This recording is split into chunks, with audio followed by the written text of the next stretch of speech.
Episode 1111। लेकिन अब यह अलग था। जो उनकी त्रिपाठी जीवक्ति ने उत्पत्ति श्रेणी अयस्क खरीदा था, इसका मतलब था कि उनके पिछले सभी अटकलें सच हो गई थी। त्रिपाठी धनी को इस मामले पर महान गुरु गेलिन के साथ चर्चा करनी पड़ी ताकि यह देखा जा सके कि क्या वह व्यक्तिगत यात्रा कर सकते हैं। आखिरकार कलाकृति शोधकों में बहुत कुछ सामान होता था, इसलिए शायद गेलिन के पास उन्हें आमंत्रित करने का कोई तरीका होगा। त्रिपाठी धनी महल की ओर भागे और गेलिन को इस मामले के बारे में बताया, जिससे गेलिन भी उत्साहित हो गए। उन दोनों ने चर्चा की कि क्या उन्हें अगली बार गेलिन को त्रिपाठी जीवक्ति से बात करने के लिए आगे आने देना चाहिए। कम से कम उन्हें उनके पीछे के कलाकृति शोधक को यह बताना चाहिए कि गेलिन उनसे संवाद करने में रुचि रखते थे। अजगर गुफा पर्वत। जब त्रिपाठी जीवक्ति वापस आए तो उन्होंने पाया कि त्रिपाठी ज्वाला गुफा के अंदर नहीं थी, जिससे उन्हें थोड़ा आश्चर्य हुआ। जांच करने के लिए जल्दी से गुफा में गोता लगाते हुए अंदर के दृश्य ने त्रिपाठी जीवक्ति के चेहरे को गहरा कर दिया, क्योंकि उनकी आंखों की गहराई से एक ठंडा हत्यारा इरादा चमक उठा। त्रिपाठी ज्वाला एक सरल महिला थी, इसलिए उनके लिए बिना किसी कारण के यहाँ से चले जाना असंभव था। अकेले उनकी कीमती सामग्री के साथ भागना तो दूर की बात है। गुफा में संघर्ष के कुछ निशान थे, जो ये भी एक अच्छा संकेत था कि त्रिपाठी ज्वाला को किसी तरह के खतरे का सामना करना पड़ा था।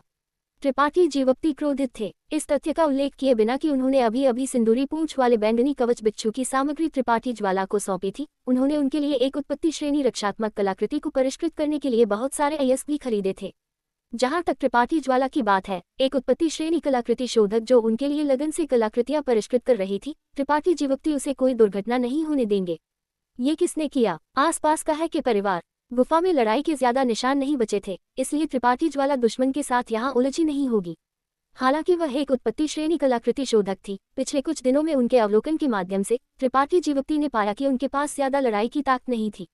अगर यह वास्तव में है कि परिवार था जिसने ये किया था, तो त्रिपाठी जीवक्ति को पाटिल की युवा स्वामिनी के चेहरे की भी परवाह नहीं होगी और वह निश्चित रूप से है कि परिवार पर धावा बोल देंगे।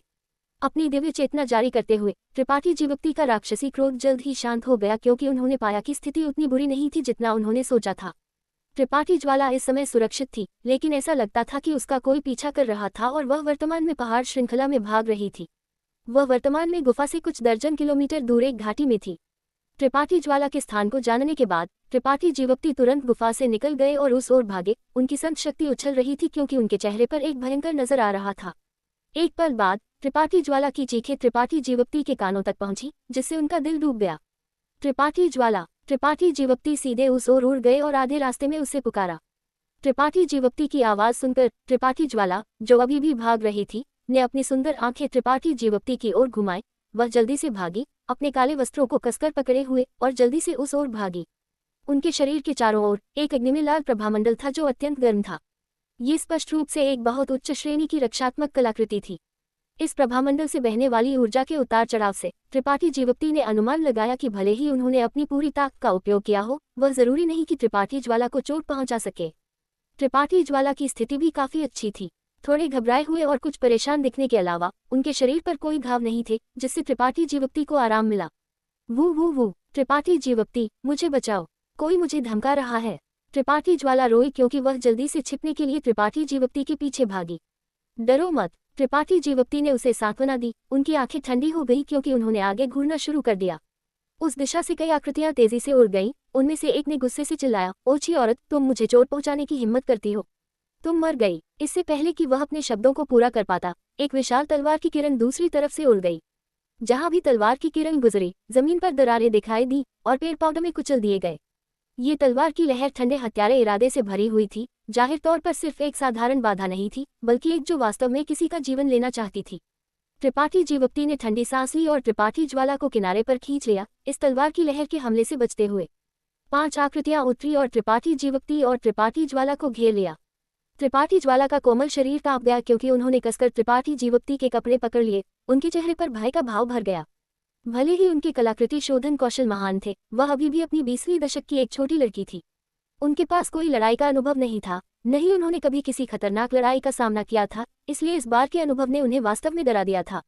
हालांकि त्रिपाठी जीवक्ति पहले ही आ चुके थे, इन 5 लोगों के चेहरे पर भयंकर नजर देखकर वह थोड़ी डरने में मदद नहीं कर सकी। उन्हें नहीं पता था कि क्या त्रिपाठी जीवक्ति सामने की स्थिति से निपट सकते हैं। आखिरकार वह ये भी जानती थी कि त्रिपाठी जीवक्ति की ताकत ज्यादा नहीं थी, सिर्फ तृतीय कोटि संत। त्रिपाठी जीवक्ति ने अपना सिर घुमाया और इन लोगों को देखा और थोड़ा स्तब्ध महसूस किए बिना नहीं रह सके। क्योंकि उन्होंने पाया कि त्रिपाठी ज्वाला, जिसका पीछा किया जा रहा था, पूरी तरह से अक्षत थी, लेकिन उसका पीछा करने वाले 5 लोगों के शरीर पर घाव थे, विशेष रूप से उनके सामने खड़ा युवक जो उनकी समान उम्र का दिखता था। उसके उदास चेहरे पर 1 दर्जन से अधिक खून के छेद थे। त्रिपाठी जीवप्ती को नहीं पता था कि किस तरह के हमले ने इन घावों को पहुंचाया था, लेकिन उसका चेहरा खून से ढका हुआ था, जिससे वह बेहद भयानक दिख रहा था। अन्य 4 लोग भी कमोबेश खून से ढके हुए थे, जिनमें से सबसे गंभीर का पेट झुलस गया था और वह असहनीय दर्द में था। उसका माथा ठंडे पसीने से ढका हुआ था, जाहिर तौर पर अत्यंत गर्म लिप्टों से जला हुआ था।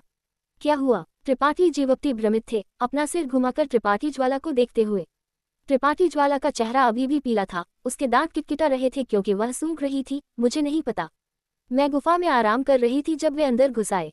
उस आदमी ने कहा कि वह चाहता है कि मैं उसके साथ आऊं, लेकिन मैं नहीं चाहती थी, इसलिए वह मुझे खींचने के लिए आया। इसलिए मैंने अपनी सूर्य झुलसाने वाली ढाल को बुलाया और अपने ठंडी हड्डी के नाखून दागे, जिससे उसे चोट लगी। फिर अन्य 4 लोग भी दौड़ पड़े, इसलिए मैंने अजगरदारी रस्सी, 10,000 ज्वाला रूमाल, रंगीन कांच की अंगूठी और गहन में एक स्वर्ण धागा फेंक दिया, इससे पहले कि मैं भाग गई। उसके बाद उन्होंने मेरा पीछा करना शुरू कर दिया। मैं दौड़ती रही और दौड़ती रही, और फिर आप आए। त्रिपाठी ज्वाला को ये कहते हुए सुनकर आसपास जमा हुए 5 लोगों के चेहरे शर्मिंदगी और गुस्से से भर गए। त्रिपाठी जीवप्ती ने माथे पर शिकन डाली और थोड़ी देर सोचा, उस समय की स्थिति को अपने दिमाग में कल्पना करते हुए। उन्होंने त्रिपाठी ज्वाला को घबराते हुए गुफा में सभी प्रकार की उच्च श्रेणी की कलाकृतियां बुलाते हुए और फिर इन 5 लोगों को तब तक पीटा जब तक कि वे अपनी माताओं और पिताओं के लिए रोने नहीं लगे। त्रिपाठी जीवप्ती अचानक हंसना चाहते थे, एक उत्पत्ति श्रेणी कलाकृति शोधक के योग्य। त्रिपाठी जीवप्ती को कभी नहीं पता था कि त्रिपाठी ज्वाला के पास वास्तव में इतने सारे अंतिम उपाय थे। हालांकि उसकी लड़ाई प्रभावशीलता और साहस कुछ कम थे, लेकिन कलाकृतियों और उपकरणों की उसकी शानदार सरणी के साथ वह कोई ऐसा व्यक्ति नहीं थी जिसे लापरवाही से धमकाया जा सके। अगर वह वास्तव में इन 5 लोगों को मारना चाहती तो वे बहुत पहले मर चुके होते। हालांकि उन्होंने बिना किसी बात की चिंता की थी, त्रिपाठी जीवप्ती अभी भी थोड़ा नाराज थे। ये जानते हुए कि त्रिपाठी ज्वाला के पास कलाकृतियों की एक अंतहीन आपूर्ति थी, इन 5 लोगों ने फिर भी उसका पीछा किया। ये थोड़ा अत्यधिक था, अगर वे होशियार होते तो वे पहले ही पीछे हट चुके होते, लेकिन उन्होंने फिर भी उसका पीछा किया।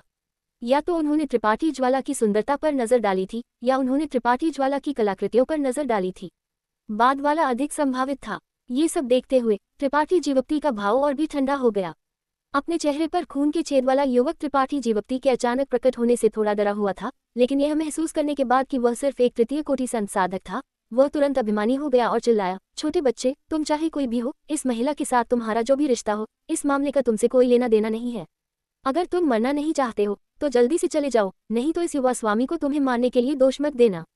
त्रिपाठी जीवप्ती हंसे, यह मेरा इलाका है, तुम मेरे इलाके में जंगली काम करने की हिम्मत करते हो और यहाँ तक कि मेरे लोगों को छूना भी चाहते हो, फिर भी तुम कहते हो कि इसका मुझसे कोई लेना देना नहीं है। आपका इलाका? युवक ने अचानक समझ का भाव दिखाया, तुम्हें के परिवार से हो, है ना? चूंकि ऐसा है, यह मामला आसान होना चाहिए। उनका भाव अचानक बेहद शांत हो गया क्योंकि उनके चेहरे पर अहंकार का भाव दिखाई दिया, क्योंकि उन्होंने खुद की ओर इशारा किया और घोषित किया, मेरा नाम गुप्ता आकाश तेज है। ऐसा कहने के बाद उन्होंने गर्व से त्रिपाठी जीवप्ती की प्रतिक्रिया का इंतजार किया, जैसे कि उनके नाम का किसी तरह का बाधाकारी प्रभाव होना चाहिए। हालांकि त्रिपाठी जीवप्ती ने सिर्फ उन्हें उदासीनता से घूरना शुरू कर दिया, बिल्कुल भी प्रतिक्रिया नहीं दी। गुप्ता आकाश तेज एक पल के लिए स्तब्ध हो गए, इससे पहले कि वह जोर से हंसे, अरे अरे, मुझे मत बताओ कि तुम नहीं जानते कि मैं कौन हूँ। क्या मुझे जानना चाहिए कि तुम कौन हो? त्रिपाठी जीवप्ती ने ठंडी सांस ली, तुम कौन सोचते हो कि तुम हो? गुप्ता आकाश तेज ने आश्चर्य में अपने 4 अधीनस्थों को देखा, इससे पहले कि वह जोर से हंसे, है कि परिवार के लोग बदतर और बदतर होते जा रहे हैं। वास्तव में कोई ऐसा व्यक्ति है जो नहीं जानता कि मैं गुप्ता आकाश तेज कौन हूँ? युवा स्वामी, इस आदमी की ताकत ज्यादा नहीं है और वह है कि परिवार में एक महत्वपूर्ण चरित्र नहीं लगता है। ये संभावना है कि उसने वास्तव में आपका नाम नहीं सुना है, उसके बगल में एक आदमी ने कहा। इस स्पष्टीकरण ने गुप्ता आकाश तेज के भाव को बहुत बेहतर बना दिया। है कि परिवार जैसी एक छोटी ताकत में भी यह आदमी वास्तव में उसे गंभीरता से लेने के लिए मजबूर नहीं कर सकता था। एकमात्र चीज जिसके बारे में वह चिंतित थे वह थी एक बड़ी काली लबादा पहने हुए छोटी महिला। इस ओछी महिला के शरीर पर कलाकृतियों का एक गड़बड़ी थी जिससे उसे अभी अभी बहुत पीड़ा हुई थी। अगर वह इसके बारे में नहीं जानता था तो ये ठीक होता, लेकिन इसके बारे में जानने के बाद गुप्ता आकाश तेज स्वाभाविक रूप से हार नहीं मानेंगे। वे कलाकृतियां वास्तव में लोभ करने के लिए कुछ थीं। इसके शीर्ष पर यह महिला लड़ना नहीं जानती थी और सिर्फ भागना जानती थी। अगर ऐसा होता तो त्रिपाठी जीवप्ती को पूरा यकीन था कि वह उसका धन और उसका शरीर दोनों प्राप्त कर पाएंगे। यह महिला वास्तव में शीर्ष श्रेणी की थी। उनकी छाती, उनका नितंब, यहाँ तक कि वह बड़ी काली लबादा भी उनके गर्वित आकर्षण को छिपा नहीं सकती थी। गुप्ता आकाश तेज पहले ही कल्पना कर सकते थे कि इस महिला को नग्न करने के बाद वह कैसी दिखेगी, जिससे उनका खून खौलने लगा। उन्होंने कभी नहीं सोचा था कि सिर्फ इस जगह से गुजरते हुए और ये देखते हुए कि यहाँ विश्व ऊर्जा आभा काफी अच्छी थी, वह वास्तव में इतनी बड़ी फसल प्राप्त करेंगे।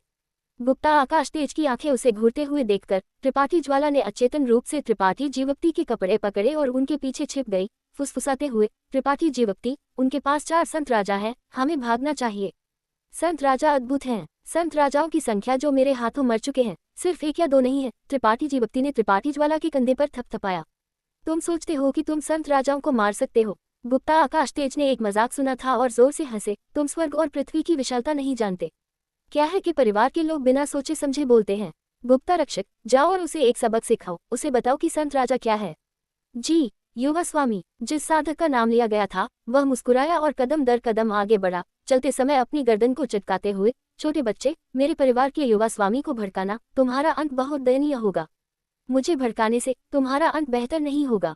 तुम्हारे मरने के बाद तुम पछता सकते हो। त्रिपाठी जीवक्ति ने हल्के से उसे देखा और जैसे ही उनकी आवाज रुकी, एक जेट काला ज्वाला अचानक प्रकट हुआ और गुप्ता रक्षक नाम के साधक की ओर दाग दिया।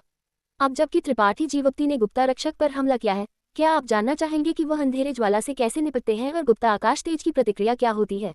एपिसोड 11-12। राक्षसी ज्वालाओं का एक विस्फोट अचानक प्रकट हुआ, अपने साथ एक राक्षसी वेग ले गया क्योंकि ये गुप्ता रक्षक नाम के संत राजा क्षेत्र साधक की ओर दाग दिया। गुप्ता रक्षक का भाव भयंकर हो गया क्योंकि वह हंसा। अग्निगुण साधक। इस पिता को जिस चीज से सबसे कम डर लगता है वह है अग्निगुण। ऐसा कहते हुए उनकी काया की सतह पर ऊर्जा का एक कोहरा अचानक प्रकट हुआ और उनसे लहरों की एक श्रृंखला फैल गई। गुप्ता रक्षक एक झील में फेंके गए पत्थर की तरह थे, हजारों लहरों को छिड़कते हुए। ये लहरें एक दूसरे के साथ गुंथी हुई थी और उनमें एक अत्यंत शक्तिशाली शक्ति थी जो राक्षसी ज्वालाओं से सीधे टकराई। उन्हें पहले बुझाने का इरादा था, इससे पहले कि त्रिपाठी जीवक्ति का गला घोंट दिया जाए, ताकि इस अभिमानी छोटे बच्चे को पता चले कि उनके बीच कितना बड़ा अंतर था। जैसे ही उन्होंने गुप्ता रक्षक को अपनी ताकत का उपयोग करते हुए देखा, त्रिपाठी जीवक्ति जान गए कि उन्होंने एक जलगुण गुप्त कला की साधना की थी और समझे कि गुप्ता रक्षक का आत्मविश्वास कहाँ से आया था। प्राचीन काल से पानी और आग असंगत थे, इसलिए गुप्ता रक्षक की ताकत स्पष्ट रूप से त्रिपाठी जीवक्ति को रोकती थी। इससे भी अधिक, गुप्ता रक्षक की साधना त्रिपाठी जीवक्ति की तुलना में अधिक थी, इसलिए अगर वह भी नहीं जीत सकते तो उनकी कई दशकों की साधना व्यर्थ चली जाती।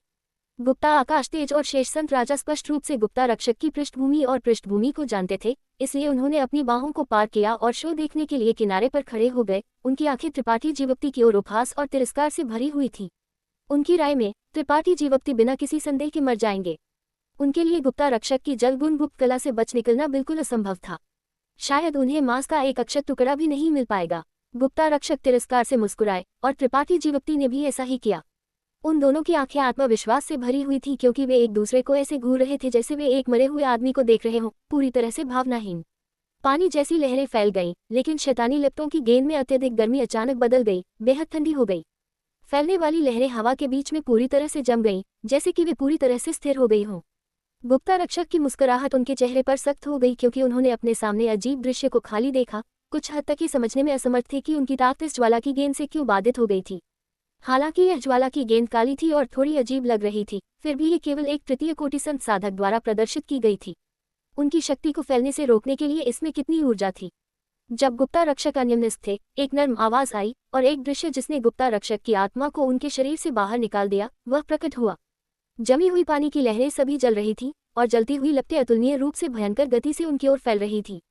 काली रंग की आग की गेंद गर्मी और ठंड के वैकल्पिक एक अजीब उतार चढ़ाव को बाहर निकालती थी। यांग और बुराई की भयानक आभा के साथ मिलाया जाता था जो सह अस्तित्व में नहीं रह सकता था और सीधे गुप्ता रक्षक के शरीर पर बमबारी की।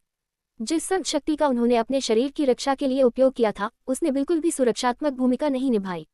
इसके विपरीत इसने सिर्फ आग में ईंधन डालने का काम किया, जिससे यह और भी तेजी से जलने लगी। गुप्ता रक्षक के पास सिर्फ चीखने का समय था, इससे पहले कि उनका शरीर काली लिप्टों में घिर गया।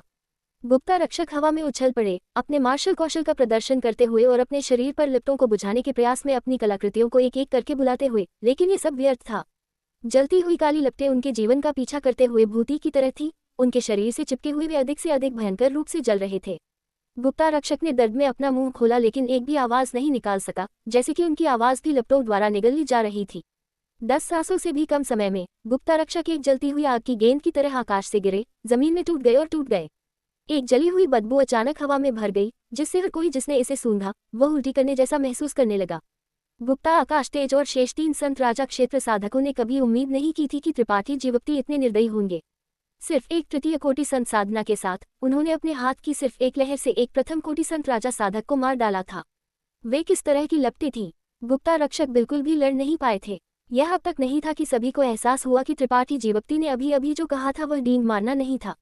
उनके हाथों मरने वाले संत राजाओं की संख्या सिर्फ 1 या 2 तक सीमित नहीं थी। ऐसे साधनों के साथ उनके लिए संत राजाओं को मारना मुश्किल नहीं होगा। ये सब देखते हुए उनमें से 2 ने महसूस किया कि उनके दिल तेजी से धड़क रहे थे, क्योंकि उन्होंने त्रिपाठी जीवप्ती को भय और डर से भरी आंखों से घूरना शुरू कर दिया। उनकी साधना गुप्ता रक्षक और अन्य 2 के समान थी, शायद इससे भी कम, लेकिन त्रिपाठी जीवप्ती एक ही झटके में गुप्ता रक्षक को मार सकते थे, इसलिए उन्हें मारना अपने हाथ को पलटने जितना आसान होगा।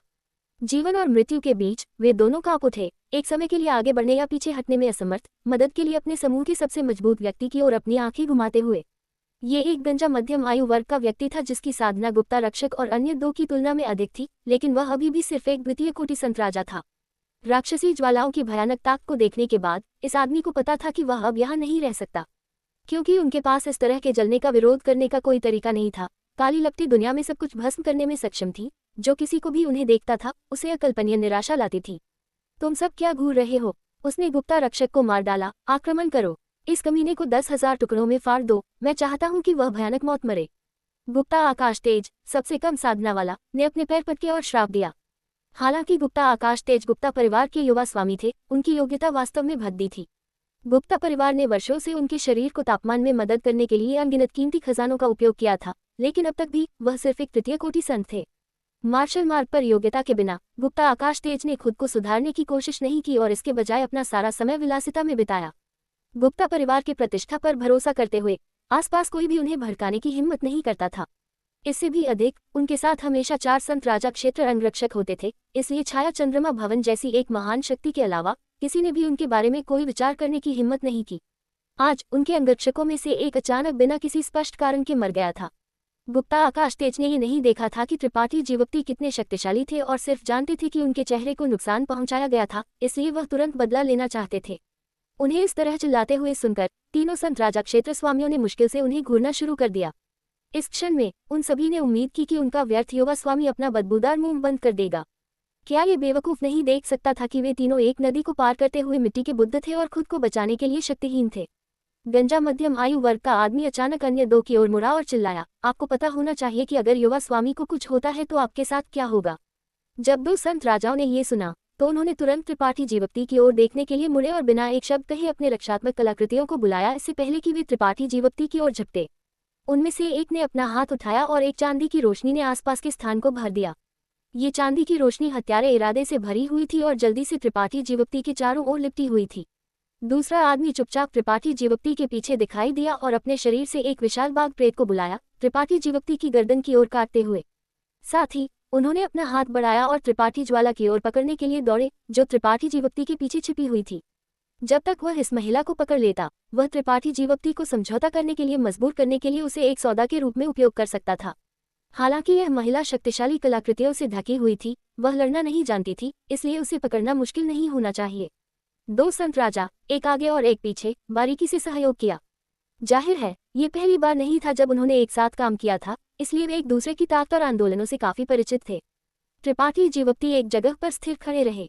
जैसे ही चांदी की रोशनी उन तक पहुंचने वाली थी, उनके शरीर के चारों ओर काली लपटों का एक छल्ला अचानक प्रकट हुआ, जैसे कि वह जल रहे हों। ये छल्ला सिर्फ उनके चारों ओर ही नहीं लिपटा, यहाँ तक कि त्रिपाठी ज्वाला, जो अभी भी उनके कपड़े पकड़े हुए थी, भी उसमें लिपटी हुई थी। चांदी की रोशनी ने इस राक्षसी ज्वाला पर बमबारी की और तुरंत पिघल गई।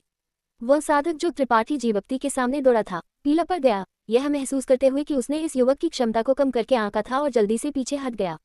तुम सोचते हो कि तुम भाग सकते हो? त्रिपाठी जीवप्ती ने अपना हाथ बढ़ाया और आदमी की छाती पर घूंसा मारा। उनके द्वारा पहने गए संत राजा श्रेणी निम्न स्तर रक्षात्मक कलाकृति कवच कागज के एक टुकड़े जितना नाजुक था और त्रिपाठी जीवप्ती के हमले ने सीधे उसमें एक छेद कर दिया। यहाँ तक कि संत राजा श्रेणी निम्न स्तर कलाकृति की छाती भी अंदर धंस गई थी। एक तीर की तरह जो एक धनुष से छोड़ा गया था, वह आदमी तेजी से बाहर उड़ गया। उसका कलाकृति कवच और शरीर पूरी तरह से राक्षसी ज्वाला द्वारा जला दिया गया, जमीन से टकराने से पहले ही मर गया। जिस क्षण त्रिपाठी जीवप्ती की मुट्ठी आदमी की छाती से टकराई, उनके पीछे से एक चीख गूंज उठी।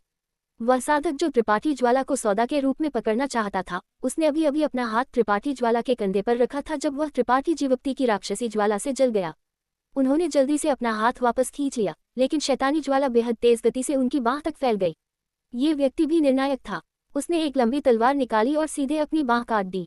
वह अपनी बांह काटना पसंद करेगा बजाय इसके कि शैतानी ज्वाला उसके शरीर को जला दे। उनके दो साथी इस तरह जलकर मर गए थे, तो वह इस राक्षसी ज्वाला के डर को कैसे नहीं समझ सकते थे। अपनी बांह काटने के बाद उन्होंने बिना पीछे देखे भागने की कोशिश की, लेकिन उनकी निराशा के लिए काली लपटों का एक और ढेर अचानक उनके सामने प्रकट हुआ और सीधे उनके चेहरे पर टकरा गया। ठंड और गर्म एक साथ, साधक ने तुरंत महसूस किया कि उनका चेहरा अब वहां नहीं था। अपने शेष हाथ का उपयोग करके उन्होंने लपटों से छुटकारा पाने की कोशिश में हताश होकर खरोंच किया, लेकिन कोई फायदा नहीं हुआ। उनका चेहरा टुकड़ों में खरोंच दिया गया था और लपटों ने जल्दी से उनके पूरे शरीर को जला दिया, जिससे वह अनियंत्रित रूप से झटके और ऐंठन करने लगे। ये स्पष्ट था कि वह बच नहीं पाएंगे। त्रिपाठी जीवक्ति ने अपना सिर घुमाया और दूरी में देखा। गंजा मध्यम आयु वर्ग का आदमी गुप्ता आकाश तेज को ले गया था और अन्य दो लोगों के साथ एक ही समय में भाग गया था। गुप्ता आकाश तेज, जिसे उसके कंधे पर ले जाया जा रहा था, अभी भी जोर से चिल्ला रहा था, त्रिपाठी जीवक्ति को कीमत चुकाने के लिए कह रहा था और इसी तरह त्रिपाठी जीवक्ति की आकृति चमकी और वह उनका पीछा करने वाले थे, लेकिन किसने सोचा होगा कि पीछे से एक खींचने वाली ताकत उन्हें खींच लेगी। तभी उन्हें याद आया कि त्रिपाठी ज्वाला उनके कपड़े पकड़े हुए थी। इस खींचने वाली ताकत की ताकत से ऐसा लगता था कि त्रिपाठी ज्वाला ने और भी ताकत का उपयोग किया था। उसे वापस देखते हुए वह ये जानकर हैरान थे कि त्रिपाठी ज्वाला का चेहरा बेहद पीला था, उनकी आत्मा काफी कमजोर थी और उनका कोमल शरीर कांप रहा था, जैसे कि ठंडी सर्दियों में छिपने के लिए कोई जगह नहीं होने वाली एक बटेर। त्रिपाठी ज्वाला, त्रिपाठी जीवक्ति चौंक गए। उन्होंने सोचा कि त्रिपाठी ज्वाला को इन लोगों ने गुप्त रूप से विषाक्त कर दिया है, इसलिए उन्होंने उन सभी को मारने की परवाह नहीं की। इसके बजाय उन्होंने गंजे मध्यम आयु वर्ग के आदमी और गुप्ता आकाश तेज की ओर आध्यात्मिक ऊर्जा का एक विस्फोट भेजा।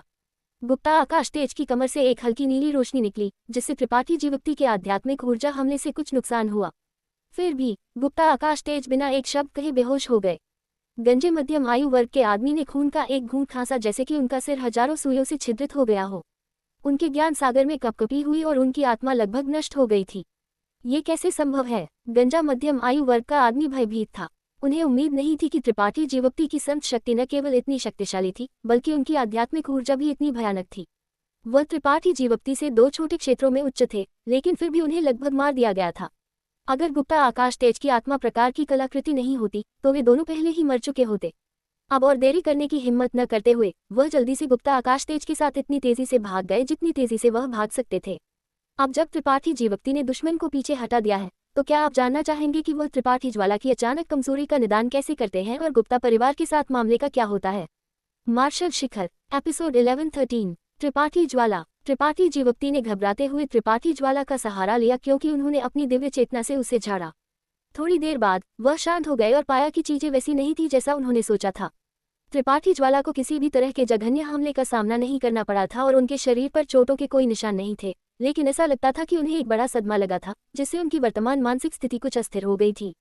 धीरे से उनकी पीठ को थपथपाते हुए त्रिपाठी ज्वाला ने त्रिपाठी जीवक्ति को देखने के लिए संघर्ष किया। उनका चेहरा अचानक और भी पीला पड़ गया, क्योंकि उन्होंने किनारे पर दौड़ने के लिए संघर्ष किया और हिंसक रूप से उल्टी करना शुरू कर दिया। जांच करते हुए लग रहा था कि वह अपने सभी आंतरिक अंग बाहर निकाल रही थी।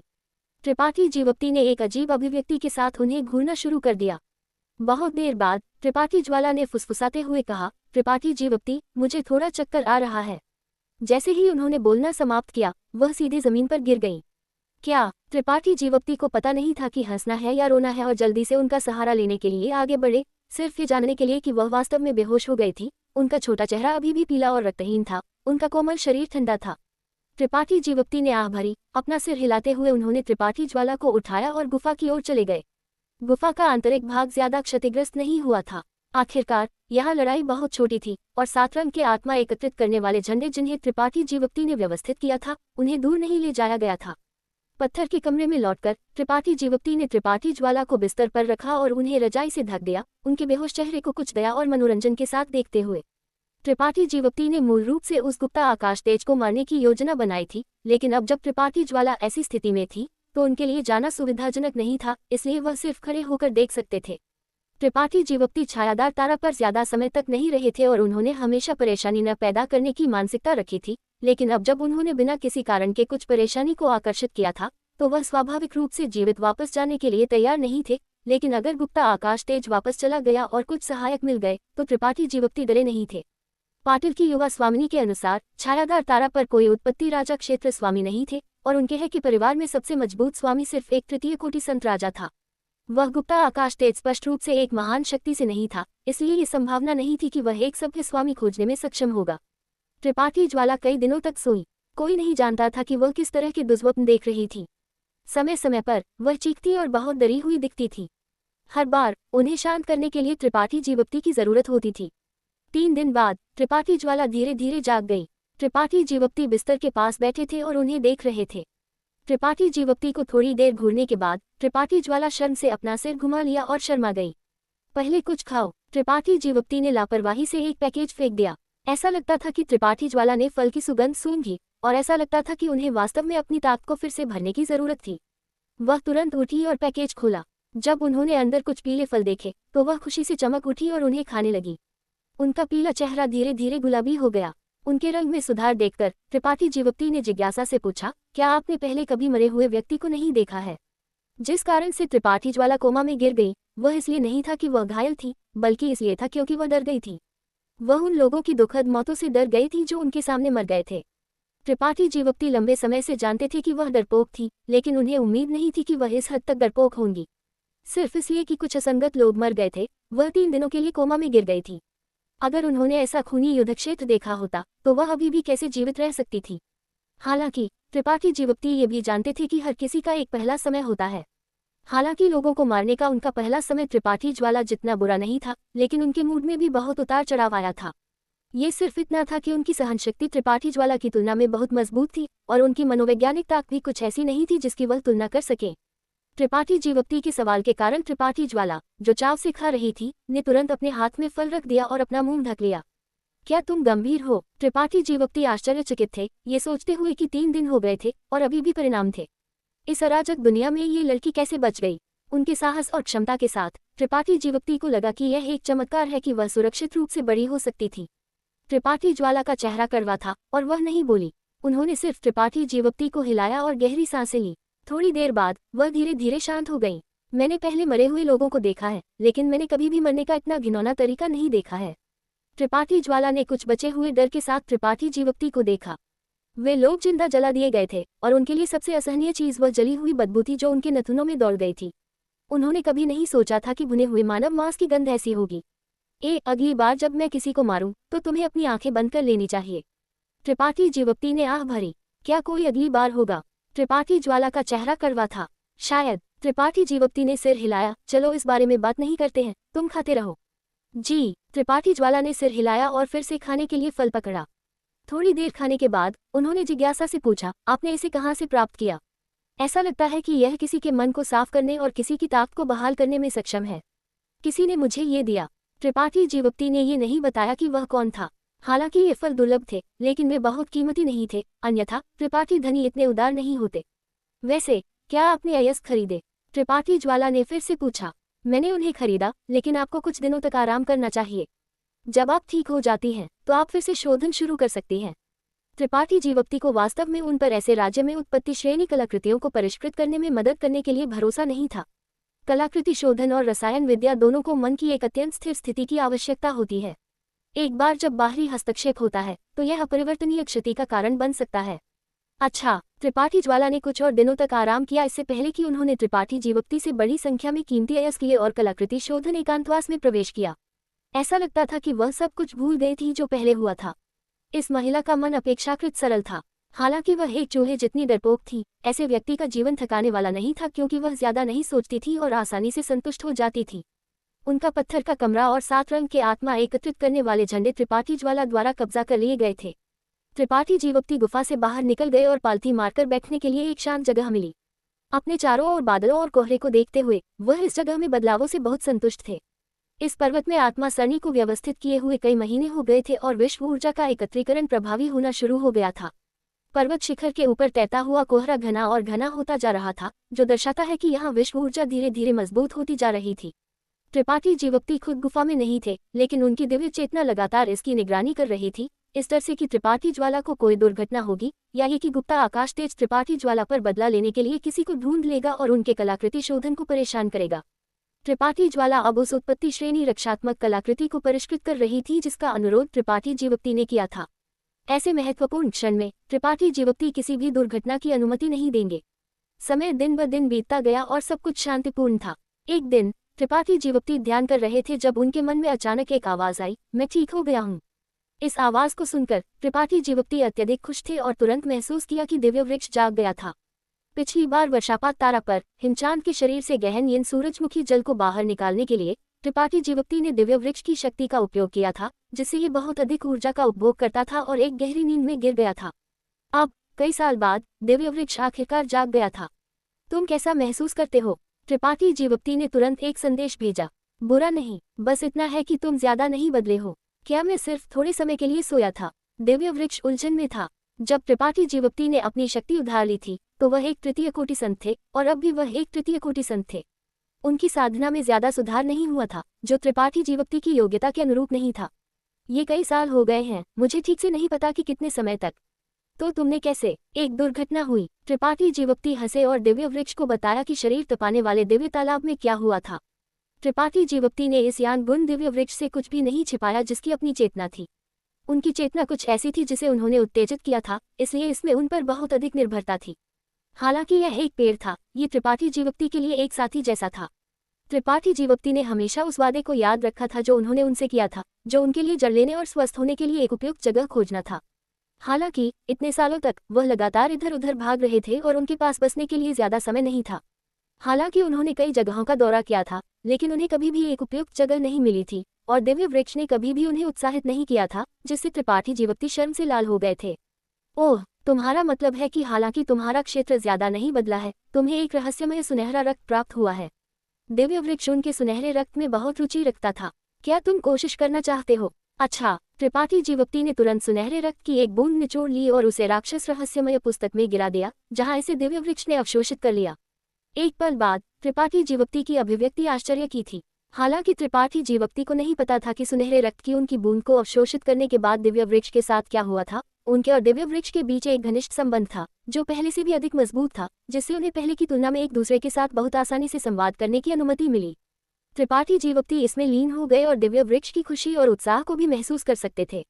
उनकी चौड़ी शाखाएं और पत्तियां लगातार कांप रही थी, जैसे कि इसे बहुत पोषण मिला हो, अपनी आत्मा को एक अत्यंत संतुष्ट संदेश भेजते हुए।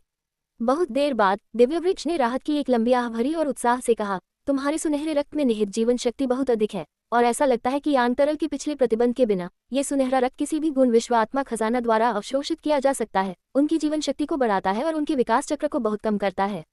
पहले यान तरल का उपयोग सिर्फ यान गुण आत्मा घास और आत्मा दवाओं पर किया जा सकता था, लेकिन सुनहरा रक्त अलग था। ऐसी कोई रोक बिल्कुल नहीं थी क्योंकि सुनहरे रक्त में निहित जीवन शक्ति और जीवन शक्ति किसी भी आत्मा घास या आत्मा दवा द्वारा अवशोषित की जा सकती थी। दिव्य वृक्ष ने मूल रूप से कई दर्जन छोटे फल दिए थे, जिन्हें त्रिपाठी जीवप्ती ने बहुत पहले खा लिया था और उनमें बड़ी मात्रा में यान गुण ऊर्जा थी। ये छोटे फल सिर्फ बाद में बड़े थे और इन फलों का विकास अत्यंत धीमा था। इतने सालों के बाद वे सिर्फ अंगूर के आकार के थे, लेकिन सुनहरे रक्त की एक बूंद को दिव्य वृक्ष द्वारा अवशोषित किए जाने के बाद ये फल आंखों से दिखाई देने वाली गति से बढ़ने लगे, सिर्फ तभी रुके जब वे अखरोट के आकार के थे। रोचक। त्रिपाठी जीवप्ती मुस्कुराए, ऐसा लगता है कि भविष्य में मेरे लिए आत्मा घास और आत्मा दवाओं की साधना करना एक अच्छा विकल्प होगा। त्रिपाठी जीवप्ती इतने समय से अपने सुनहरे रक्त के जादुई प्रभावों की खोज कर रहे थे। पहले सुनहरे रक्त की एक बूंद तारकीय आकाश में भाग गई थी और अभी भी तारकीय क्षेत्र के माध्यम से आगे पीछे शटल कर रही थी।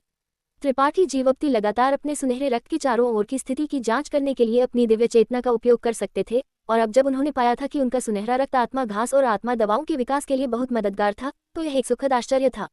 चूंकि यह तुम्हारे लिए मददगार है, मैं तुम्हें कुछ और बूंदें दूंगा।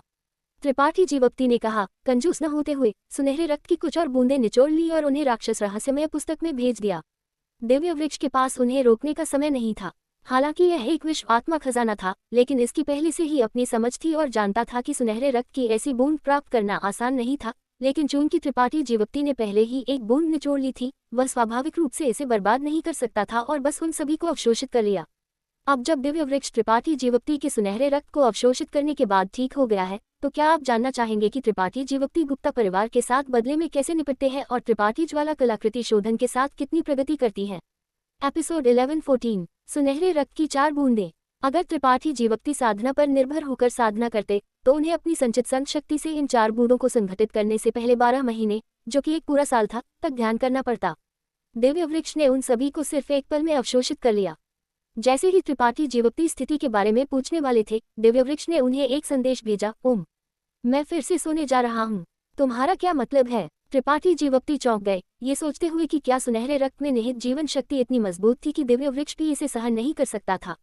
यह एक अच्छी बात है, मुझे लगता है कि मेरे जागने के बाद मैं सफलता प्राप्त करूंगा।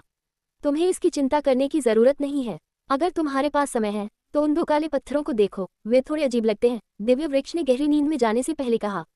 त्रिपाठी जीवक्ति ने चाहे कितनी भी पुकार लगाई, कोई प्रतिक्रिया नहीं मिली। दिव्य वृक्ष भी सफलता प्राप्त कर सकता है। त्रिपाठी जीवक्ति की अभिव्यक्ति अजीब हो गई, लेकिन चूंकि दिव्य वृक्ष ने ऐसा कहा तो ये गलत नहीं होना चाहिए। त्रिपाठी जीवक्ति इसे उत्सुकता से देखने में मदद नहीं कर सके, ये सोचते हुए कि दिव्य वृक्ष फिर से जागने के बाद किस तरह के बदलाव से गुजरेगा। त्रिपाठी जीवक्ति अब उस अंतिम शब्दों के बारे में चिंतित थे जो दिव्य वृक्ष ने सोने से पहले कहे थे, उन्हें 2 काले पत्थरों को देखने के लिए कह रहे थे। तभी त्रिपाठी जीवक्ति को याद आया कि उन्हें इन 2 अजीब काले गोल पत्थरों पर ध्यान दिए हुए बहुत समय हो गया था। जब से उन्होंने उनके लिए पोषक तत्वों के रूप में अनगिनत दुर्लभ अयस्कों को खरीदने के लिए जल चंद्रमा तारा पर बहुत सारे संस्फटिक खर्च किए थे, तब से वह इन 2 काले गोल पत्थरों के बारे में पूरी तरह से भूल गए थे। जल्दी से खुद को राक्षस रहस्यमय पुस्तक में डुबोते हुए त्रिपाठी जीवक्ति ने उनकी जांच करना शुरू कर दिया। पहली नजर में त्रिपाठी जीवक्ति अवाक रह गए। दुर्लभ अयस्कों का पहाड़ जैसा ढेर इस क्षण गायब हो गया था। इन अयस्कों का सार स्पष्ट रूप से 2 काले गोल पत्थरों द्वारा अवशोषित कर लिया गया था, सिर्फ कुछ अशुद्धियां पीछे छोड़ दी गई थीं। इन अशुद्धियों के बीच एक काफी स्पष्ट जीवन शक्ति थी जिसे त्रिपाठी जीवक्ति एक मजबूत दिल की धड़कन भी सुन सकते थे। क्या हो रहा है? त्रिपाठी जीवक्ति ने अशुद्धियों को एक तरफ धकेल दिया और तुरंत 2 काले गोल पत्थर देखे। ये 2 पत्थर अब थोड़े अलग थे। दोनों पत्थर एक जोरदार जीवन शक्ति को बाहर निकालते थे, लेकिन उनमें से सिर्फ एक ही दिल की धड़कन दे रहा था। क्या ये चीजें जीवित हैं? त्रिपाठी जीवक्ति अपनी आंखों पर विश्वास नहीं कर सके और जल्दी से 2 काले गोल पत्थरों को बाहर निकाला और उन्हें अपने सामने रखा। उन्होंने इसे ध्यान से देखा और जल्द ही चौंक गए। वह काला गोल पत्थर जो दिल की धड़कन उत्सर्जित कर रहा था, अंदर धीरे धीरे रेंग रहा था, जैसे कि उसमें एक जीवित प्राणी लिपटा हुआ हो।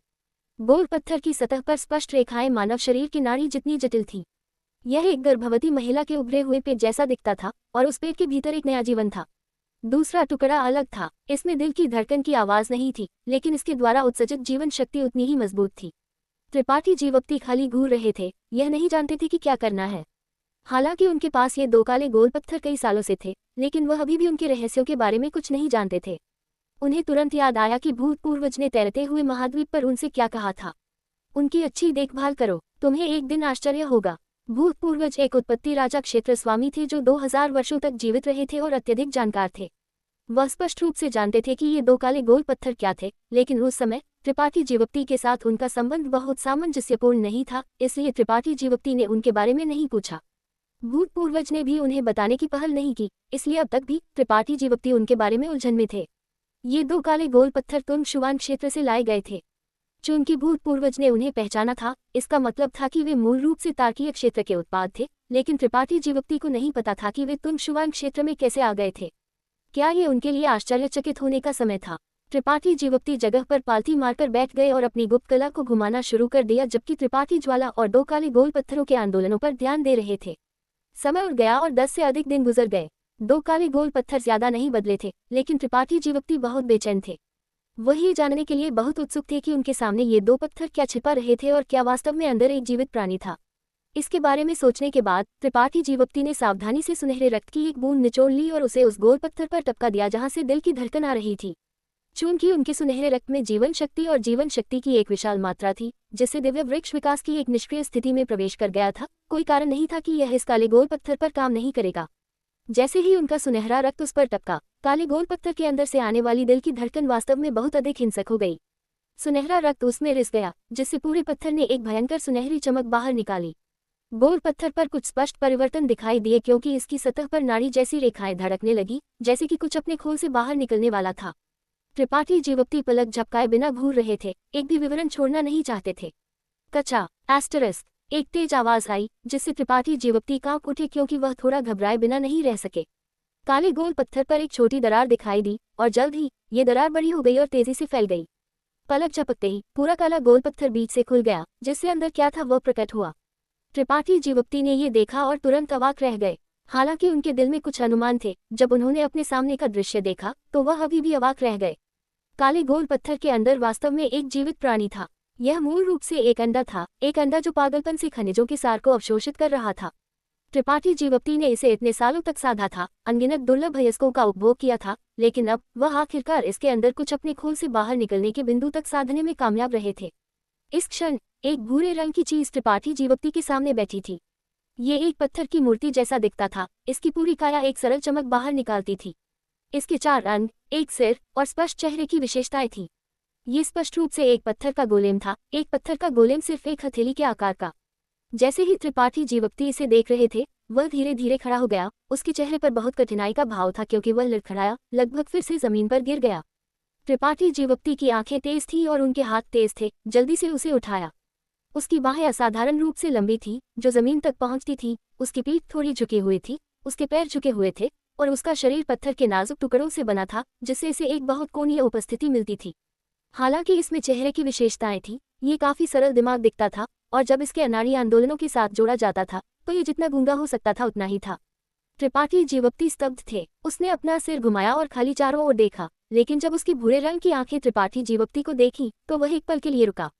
चूंकि इसने त्रिपाठी जीवप्ती की सुनहरे रक्त की एक बूंद अवशोषित कर ली थी, ये त्रिपाठी जीवप्ती के बारे में बहुत उत्सुक लगता था और दिव्य वृक्ष की तरह त्रिपाठी जीवप्ती ने महसूस किया कि उनके और इस पत्थर के गोलेम के बीच एक अविभाज्य संबंध था।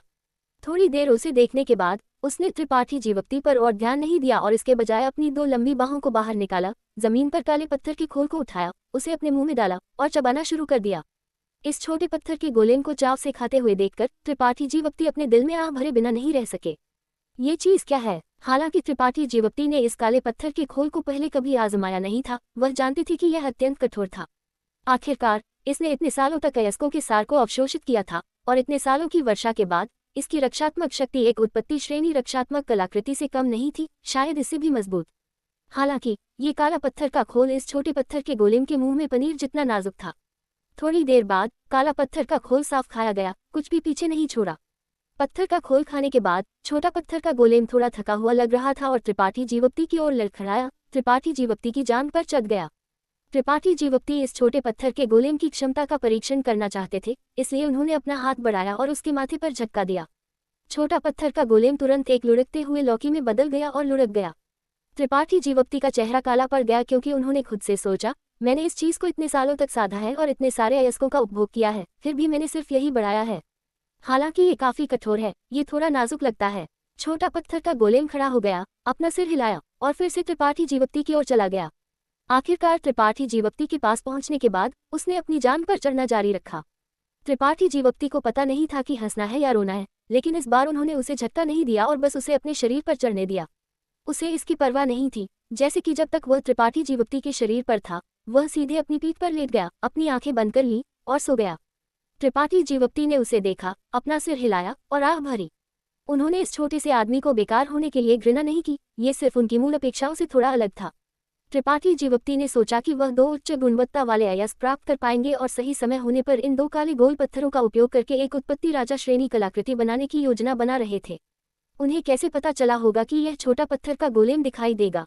ये थोड़ी निराशाजनक थी। हालांकि थोड़ी देर उसे देखते हुए त्रिपाठी जीवप्ती अचानक जम गए क्योंकि उनकी आंखें छोटे पत्थर के गोलेम की छाती पर केंद्रित थीं, जहां एक गहरा लाल प्रकाश मंद रूप से दिखाई दे रहा था। तुरंत त्रिपाठी जीवप्ती ने राक्षस जाति रहस्यमय पुस्तक बनने के लिए अपनी आत्मा पलायन तकनीक का उपयोग किया और सावधानी से उसकी खोज की। थोड़ी देर बाद त्रिपाठी जीवप्ती ने अपनी आत्मा चेतना वापस ले ली और एक अजीब अभिव्यक्ति पहनी। वह आखिरकार समझ गए कि 2 काले गोल पत्थर थोड़े अलग क्यों थे। यह रक्तसार पत्थर के कारण था। वह रक्तसार पत्थर जिसे उन्होंने राक्षस रहस्यमय पुस्तक के अंदर रखा था, अब इस छोटे पत्थर के गोलेम की छाती पर था, जांच करते हुए उनके दिल के रूप में कार्य कर रहा था। त्रिपाठी जीवप्ती के पास सिर्फ एक रक्तसार पत्थर था और अब जब इसे इस छोटे पत्थर के गोलेम ने कब्जा कर लिया था तो दूसरे काले गोल पत्थर से स्वाभाविक रूप से कोई दिल की धड़कन की आवाज उत्सर्जित नहीं होगी। त्रिपाठी जीवप्ती का मानना था कि काले गोल पत्थर के अंदर निश्चित रूप से एक छोटा पत्थर का गोलेम था, लेकिन रक्तसार पत्थर के उनके दिल के रूप में कार्य किए बिना उन्हें अपने खोल से बाहर निकलने में सक्षम नहीं होना चाहिए। क्या रक्तसार पत्थर और इस चीज के बीच कोई संबंध था? त्रिपाठी जीवप्ती अधिक से अधिक उलझन में पड़ गए। एक समय के लिए क्या हो रहा था ये पता लगाने में असमर्थ थे। त्रिपाठी ज्वाला अभी भी उत्पत्ति श्रेणी रक्षात्मक कलाकृति को परिष्कृत कर रही थी और एक महत्वपूर्ण मोड़ पर पहुंच गई थी। गुफा से आने वाले ऊर्जा के उतार चढ़ाव पहले की तुलना में बहुत मजबूत थे, इसलिए त्रिपाठी जीवक्ति बाहर खड़े होकर पहरा दे रहे थे, उन्हें लापरवाही से परेशान करने की हिम्मत नहीं कर रहे थे। हालांकि वह अभी उब नहीं रहे थे। इस छोटे पत्थर के गोलेम के प्रकट होने के बाद से त्रिपाठी जीवक्ति इसके रहस्यों का अध्ययन कर रहे थे।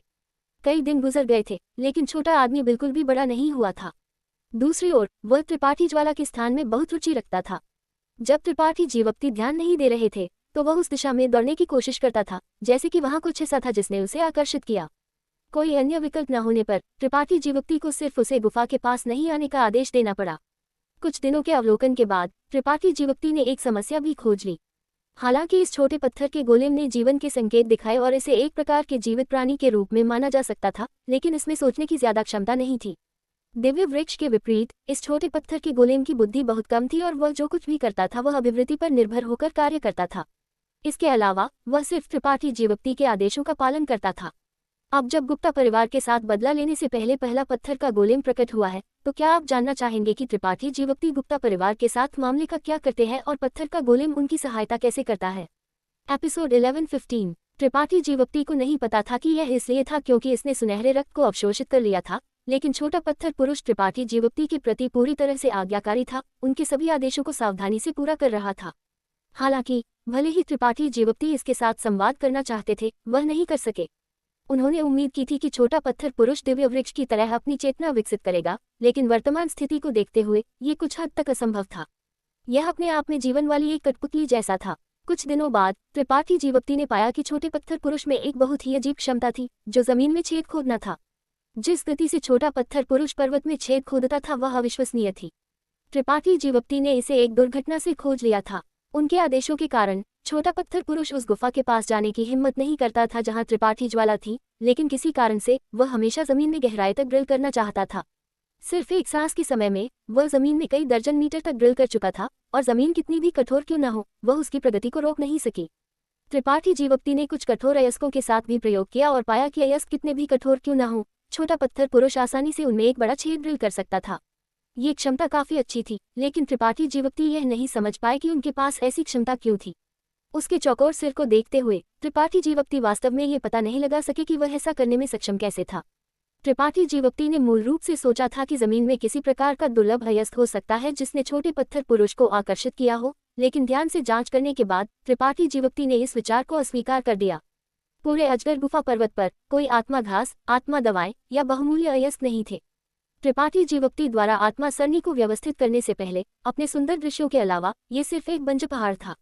अब भी एकमात्र अंतर यह था कि यहाँ विश्व ऊर्जा आभा अन्य जगहों की तुलना में थोड़ी अधिक समृद्ध थी, लेकिन इसमें कुछ भी खास नहीं था। जब तक अजगर गुफा पर्वत को खाली नहीं कर दिया गया था, त्रिपाठी जीवक्ति ने इस छोटे से आदमी के साथ परेशान नहीं किया। वह सिर्फ इसलिए अपने खोल से बाहर निकलने में सक्षम था क्योंकि उन्होंने अनजाने में एक रक्तसार पत्थर प्राप्त किया था, लेकिन एक काले गोल पत्थर में लिपटा छोटा पत्थर पुरुष इतना भाग्यशाली नहीं था। अगर त्रिपाठी जीवक्ति उसे बाहर लाना चाहते थे तो उन्हें शायद एक और रक्तसार पत्थर खोजने की जरूरत होगी। हालांकि इस तरह की चीज वास्तव में बहुत दुर्लभ थी।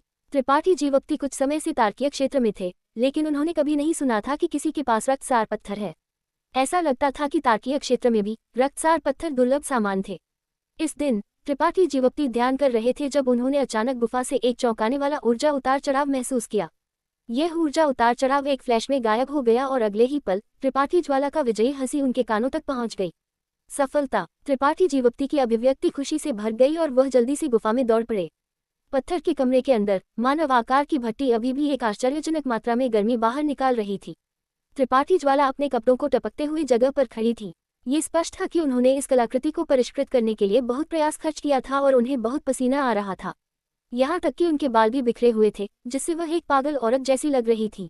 उनके द्वारा पहने गए काले वस्त्र को कुछ समय पर उतार दिया गया था, जिससे वह सिर्फ एक पतली जालीदार स्कर्ट में रह गई थी। उनके कपड़े पसीने से भीगे हुए थे और उनके शरीर से कसकर चिपके हुए थे। जब त्रिपाठी जीवक्ति दौड़कर अंदर आए तो पहली चीज जो उन्होंने देखी वह उनकी कलाकृति नहीं थी, बल्कि एक अत्यंत आकर्षक आकृति थी। उनके गोल नितंब हास्यास्पद रूप से फूले हुए थे, जैसे कि एक जोड़ी बड़े हाथ उन्हें पकड़े हुए थे, जिससे उन्हें एक मोहक आचरण मिल रहा था। उनकी कमर का अतिशयोक्तिपूर्ण वक्र मनमोहक था, जबकि उनका निचला पेट सपाट और चिकना था। उनके गीले कपड़ों के माध्यम से त्रिपाठी जीवक्ति स्पष्ट रूप से अंतर्वस्त्र के आकार और रंग को देख सकते थे जो त्रिपाठी ज्वाला ने पहने हुए थे। जी, गुलाबी अंतर्वस्त्रों की एक जोड़ी, एक हथेली के आकार के बारे में उनके शरीर के सबसे संवेदनशील हिस्सों को ढकने के लिए पर्याप्त, जिससे किसी की कल्पना जंगली हो जाए। उनके ऊपरी शरीर के नीचे एक हल्का लाल दुदू था और उनकी छाती पर 2 उभार स्पष्ट थे। त्रिपाठी जीवप्ती एक पल के लिए स्तब्ध रह गए, यह नहीं जानते थे कि क्या उन्हें पीछे हटना चाहिए या नहीं। दूसरी ओर त्रिपाठी ज्वाला उत्साह से दौड़कर आई, ये भी नहीं देखा कि उनका शरीर कुछ हद तक खुला हुआ था। एक अंडाकार आकार की कलाकृति त्रिपाठी जीवप्ती को सौंपते हुए उन्होंने धीरे से कहा, देखो देखो, ये एक उत्पत्ति श्रेणी निम्न स्तर कलाकृति है। मैंने तुमसे झूठ नहीं बोला, मैं एक उत्पत्ति श्रेणी कलाकृति शोधक हूँ। त्रिपाठी जीवप्ती ने इसे लिया और पाया कि यह ढाल के आकार की कलाकृति उससे कहीं अधिक हल्की थी जितना उन्होंने कल्पना की थी, वजनहीन लगती थी। हालांकि ढाल की सतह एक मंद बैंगनी प्रकाश से भरी हुई थी। त्रिपाठी जीवप्ती जानते थे कि यह सिंदूरी पूंछ वाले बैंगनी कवच बिच्छू के कवच की प्राकृतिक चमक थी। ढाल की सतह सपाट नहीं थी और उस पर नुकीले कांटे थे, लेकिन त्रिपाठी जीवप्ती को नहीं पता था कि वे किस लिए थे। हालांकि त्रिपाठी जीवप्ती ने तेजी से खोज की कि यह ढाल पृथ्वी और वायु गुणों की शक्ति से भरा हुआ था। उनके ध्यान से अवलोकन को देखकर त्रिपाठी ज्वाला ने तुरंत समझाने की पहल की, मैंने सिंदूरी पूंछ वाले बैंगनी कवच बिच्छू के दैत्य कोर को भी इसमें एकीकृत किया। इस ढाल की मुख्य सामग्री मूल रूप से दैत्य जानवर का कवच थी, इसलिए इसके दैत्य कोर को एकीकृत करने के बाद यह जीवित रहने पर दैत्य जानवर की कुछ क्षमताओं को प्राप्त करेगा। बेशक तुम्हें इसे अपने आप खोजने की जरूरत होगी, क्योंकि मुझे नहीं पता कि इस सिंदूरी पूंछ वाले बैंगनी कवच बिच्छू में जीवित रहने पर क्या क्षमताएं थीं। रेत का तूफान। त्रिपाठी जीवप्ती ने खुद से बुदबुदाया, तुरंत उस जगह को याद किया जहां उन्होंने गुईचे और अन्य लोगों का पीछा करते हुए सिंदूरी पूंछ वाले बैंगनी कवच बिच्छू को खोज लिया था। उस समय सिंदूरी पूंछ वाला बैंगनी कवच बिच्छू एक रेत के तूफान में छिपा हुआ था जिसने कई दर्जन किलोमीटर के दायरे को ढक दिया था। रेत का तूफान। त्रिपाठी ज्वाला ने सिर हिलाया, बुरा नहीं, ये ढाल मेरे खून, पसीने और आंसू का परिणाम है। तुम्हें भविष्य में इसका ध्यान से उपयोग करना चाहिए। इसका उपयोग न केवल रक्षा के लिए किया जा सकता है, बल्कि ढाल पर लगे कांटों का उपयोग पलटवार करने के लिए भी किया जा सकता है। अगर तुम इसका अच्छी तरह से उपयोग करते हो तो तुम्हें अपने क्षेत्र से ऊपर वालों से लड़ने में कोई समस्या नहीं होगी। नहीं नहीं नहीं, तुम्हें अपने क्षेत्र से ऊपर वालों से लड़ने में निश्चित रूप से कोई समस्या नहीं होगी। हाथ में ऐसी कलाकृति के साथ मैं गारंटी देती हूँ कि कोई भी संत राजा क्षेत्र साधक तुम्हें चोट नहीं पहुंचा पाएगा, जब तक कि तुम वहां खड़े होकर दूसरों को तुम्हें एक लक्ष्य के रूप में उपयोग करने की अनुमति नहीं दोगे। जैसे ही त्रिपाठी ज्वाला बोली, उन्होंने जोर से अपनी छाती पर थपथपाया, एक गंभीर शपथ लेते हुए इस तथ्य को पूरी तरह से अनदेखा कर दिया कि त्रिपाठी जीवप्ती ने कुछ दिन पहले अपनी ताकत से कई संत राजा क्षेत्र साधकों को मार दिया था। उनके छोटे हाथ ने उनकी मुलायम छाती पर थपथपाया, लेकिन ऊंची जैद चोटियों द्वारा उछाल दिया गया। उनका उपनाम काफी आश्चर्यजनक लगता है। त्रिपाठी जीवप्ती उनकी सफेद और गहरी दरार पर झलक देखे बिना नहीं रह सके। अगर तुम इस बार मुझे जल्दी नहीं करते तो मैं इसे और भी बेहतर परिष्कृत कर सकती थी, लेकिन इससे कोई फर्क नहीं पड़ता। उत्पत्ति श्रेणी निम्न स्तर सिर्फ इसका अस्थायी ग्रेड है। जी, अगर तुम भविष्य में बेहतर अयस्क ढूंढ सकते हो तो मैं इसे और भी परिष्कृत कर सकती हूँ और इसका ग्रेड बढ़ा सकती हूँ। मैं तुमसे बात कर रही हूँ, क्या तुम सुन रहे हो? तुम क्या देख रहे हो? त्रिपाठी ज्वाला को नहीं पता था कि त्रिपाठी जीवप्ती ऐसी अन्यमनस्क नजर क्यों दिखा रहे थे, लेकिन जब उन्होंने नीचे देखा तो वह तुरंत समझ गई कि त्रिपाठी जीवप्ती ऐसा क्यों कर रहे थे। उनके गाल, जो उच्च तापमान से लाल हो गए थे, अचानक और भी लाल हो गए, जैसे कि उनसे खून टपकने वाला था। 3 सांसों के बाद गुफा से एक चीख गूंज उठी, क्योंकि त्रिपाठी ज्वाला जमीन पर उकड़ू बैठ गई। खुले वसंत दृश्य को अवरुद्ध करने के लिए अपनी बाहों को अपनी छाती पर पकड़े हुए त्रिपाठी जीवप्ती को कड़वाहट से घूरते हुए उन्होंने श्राप दिया, बदमाश, बेशर्म, बेशर्म। मैंने तुम्हारे लिए इस कलाकृति को परिष्कृत करने के लिए इतनी मेहनत की, फिर भी तुम वास्तव में। उन्होंने गलत महसूस किया। त्रिपाठी जीवप्ती सिर्फ मुस्कुराए और कुछ नहीं कहा। उनके कुछ और बार श्राप देने के बाद त्रिपाठी जीवप्ती ने कहा, वहां एक पूल है, पानी एक पहाड़ी धारा से है, जाओ खुद को धो लो। मुझे पता है। त्रिपाठी ज्वाला ने अपने लाल होंठ काट लिए और खुद को कसकर गले लगाया, आग्रह करते हुए, बाहर निकलो। अच्छा अच्छा अच्छा, मैं जाता हूँ। त्रिपाठी जीवप्ती ने जल्दी से सिर हिलाया, लेकिन इससे पहले कि वह जा पाते, त्रिपाठी ज्वाला के पैरों के नीचे से एक सरसराहट की आवाज आई। तुरंत जमीन में एक छोटा छेद दिखाई दिया और एक भूरा सिर बाहर निकल आया। इस थोड़े चौकोर सिर पर आंखों की एक जोड़ी ने खाली त्रिपाठी ज्वाला को घूरना शुरू कर दिया। या त्रिपाठी ज्वाला और भी जोर से चीख उठी। छोटे भूरे सिर को छेद में थप्पड़ मारा, इससे पहले कि वही डरे हुए खरगोश की तरह कूद गई और सीधे त्रिपाठी जीवप्ती की बाहों में आ गई। अपनी बाहों में एक नर्म और गर्म शरीर और 2 भरी हुई छातियां उनके खिलाफ दबाव डाल रही थी। त्रिपाठी जीवप्ती को अचानक थोड़ा बेचैन महसूस हुआ। जिस बात ने उन्हें सबसे अधिक शब्दहीन महसूस कराया वह ये था कि त्रिपाठी ज्वाला के 2 पैर वास्तव में उनकी कमर के चारों ओर लिपटे हुए थे। वह जानते थे कि वह डरपोक थी, लेकिन ऐसा लगता था कि उन्होंने उनके साहस को अधिक आंका था। वह बेहद डरी हुई लग रही थी। उनका कोमल शरीर कांप रहा था, क्योंकि उन्होंने त्रिपाठी जीवप्ती को कसकर गले लगाया था। लगातार पीछे देख रही थी, उनकी सुंदर आंखें डर से भरी हुई थी। ये खोज करने के बाद कि छेद में कुछ भी नहीं था, वह मदद नहीं कर सकी, लेकिन पूछा, वह क्या था? वह क्या था? मुझे लगा कि वह अभी मुझे देख रहा था। त्रिपाठी जीवप्ती नहीं जानते थे कि इसे कैसे समझाएं। छोटा पत्थर पुरुष, जो आमतौर पर बहुत आज्ञाकारी था, वास्तव में आज अपने आप गुफा में भाग आया था और जमीन से भी ड्रिल कर चुका था।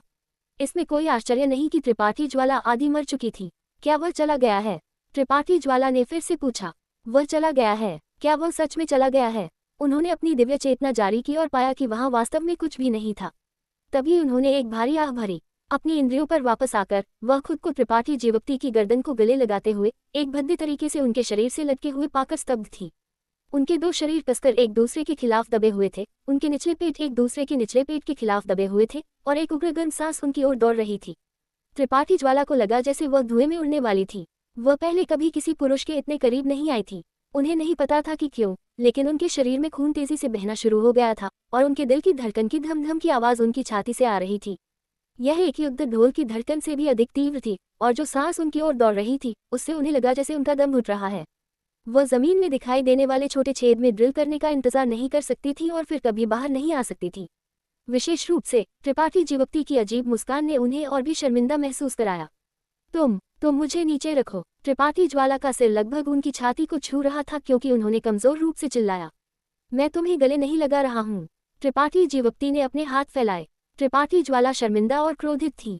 उन्होंने पाया कि यह इसलिए था क्योंकि उनके हाथ त्रिपाठी जीवप्ती की गर्दन को गले लगा रहे थे और उनके पैर उनकी कमर पर सवार थे कि वे दोनों इतने करीब थे। उन्होंने जल्दी से अपने हाथ और पैर छोड़ दिए और जमीन पर गिर गईं। वह चीखने में मदद नहीं कर सकी। क्या तुम ठीक हो? त्रिपाठी जीवप्ती ने उन्हें शब्दहीन होकर देखा।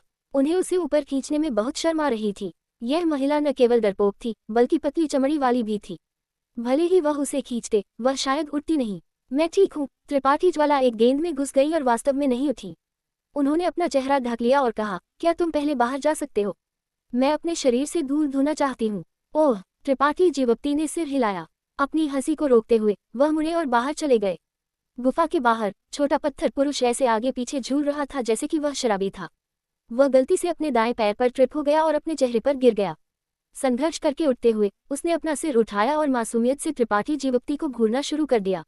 बहुत अच्छा काम। त्रिपाठी जीवप्ती ने अचानक खोज की कि इस छोटे से आदमी की चेहरे की विशेषताएं नाजुक और सुंदर थी और वह स्मार्ट और हाजिर जवाब था। उसकी पिछली मूर्ख उपस्थिति कहाँ थी? अब जब त्रिपाठी ज्वाला ने रक्षात्मक कलाकृति को सफलतापूर्वक परिष्कृत कर लिया है और छोटा पत्थर पुरुष प्रकट हो गया है, तो क्या आप जानना चाहेंगे कि त्रिपाठी जीवप्ती गुप्ता परिवार के बदले से कैसे निपटते हैं और रक्तसार पत्थर के साथ दूसरे पत्थर के गोलेम को कैसे प्रकट करते हैं? एपिसोड 11-16। त्रिपाठी जीवप्ती ने कुछ देर बाहर इंतजार किया, ये सोचते हुए कि वह और त्रिपाठी ज्वाला के बीच की अजीबोगरीबी को कैसे हल करें। त्रिपाठी जीवप्ती एक मोटी चमड़ी वाले व्यक्ति थे, इसलिए उन्हें इस तरह की चीजों की परवाह नहीं थी और वह बस हंसकर टाल सकते थे, लेकिन त्रिपाठी ज्वाला अलग थी।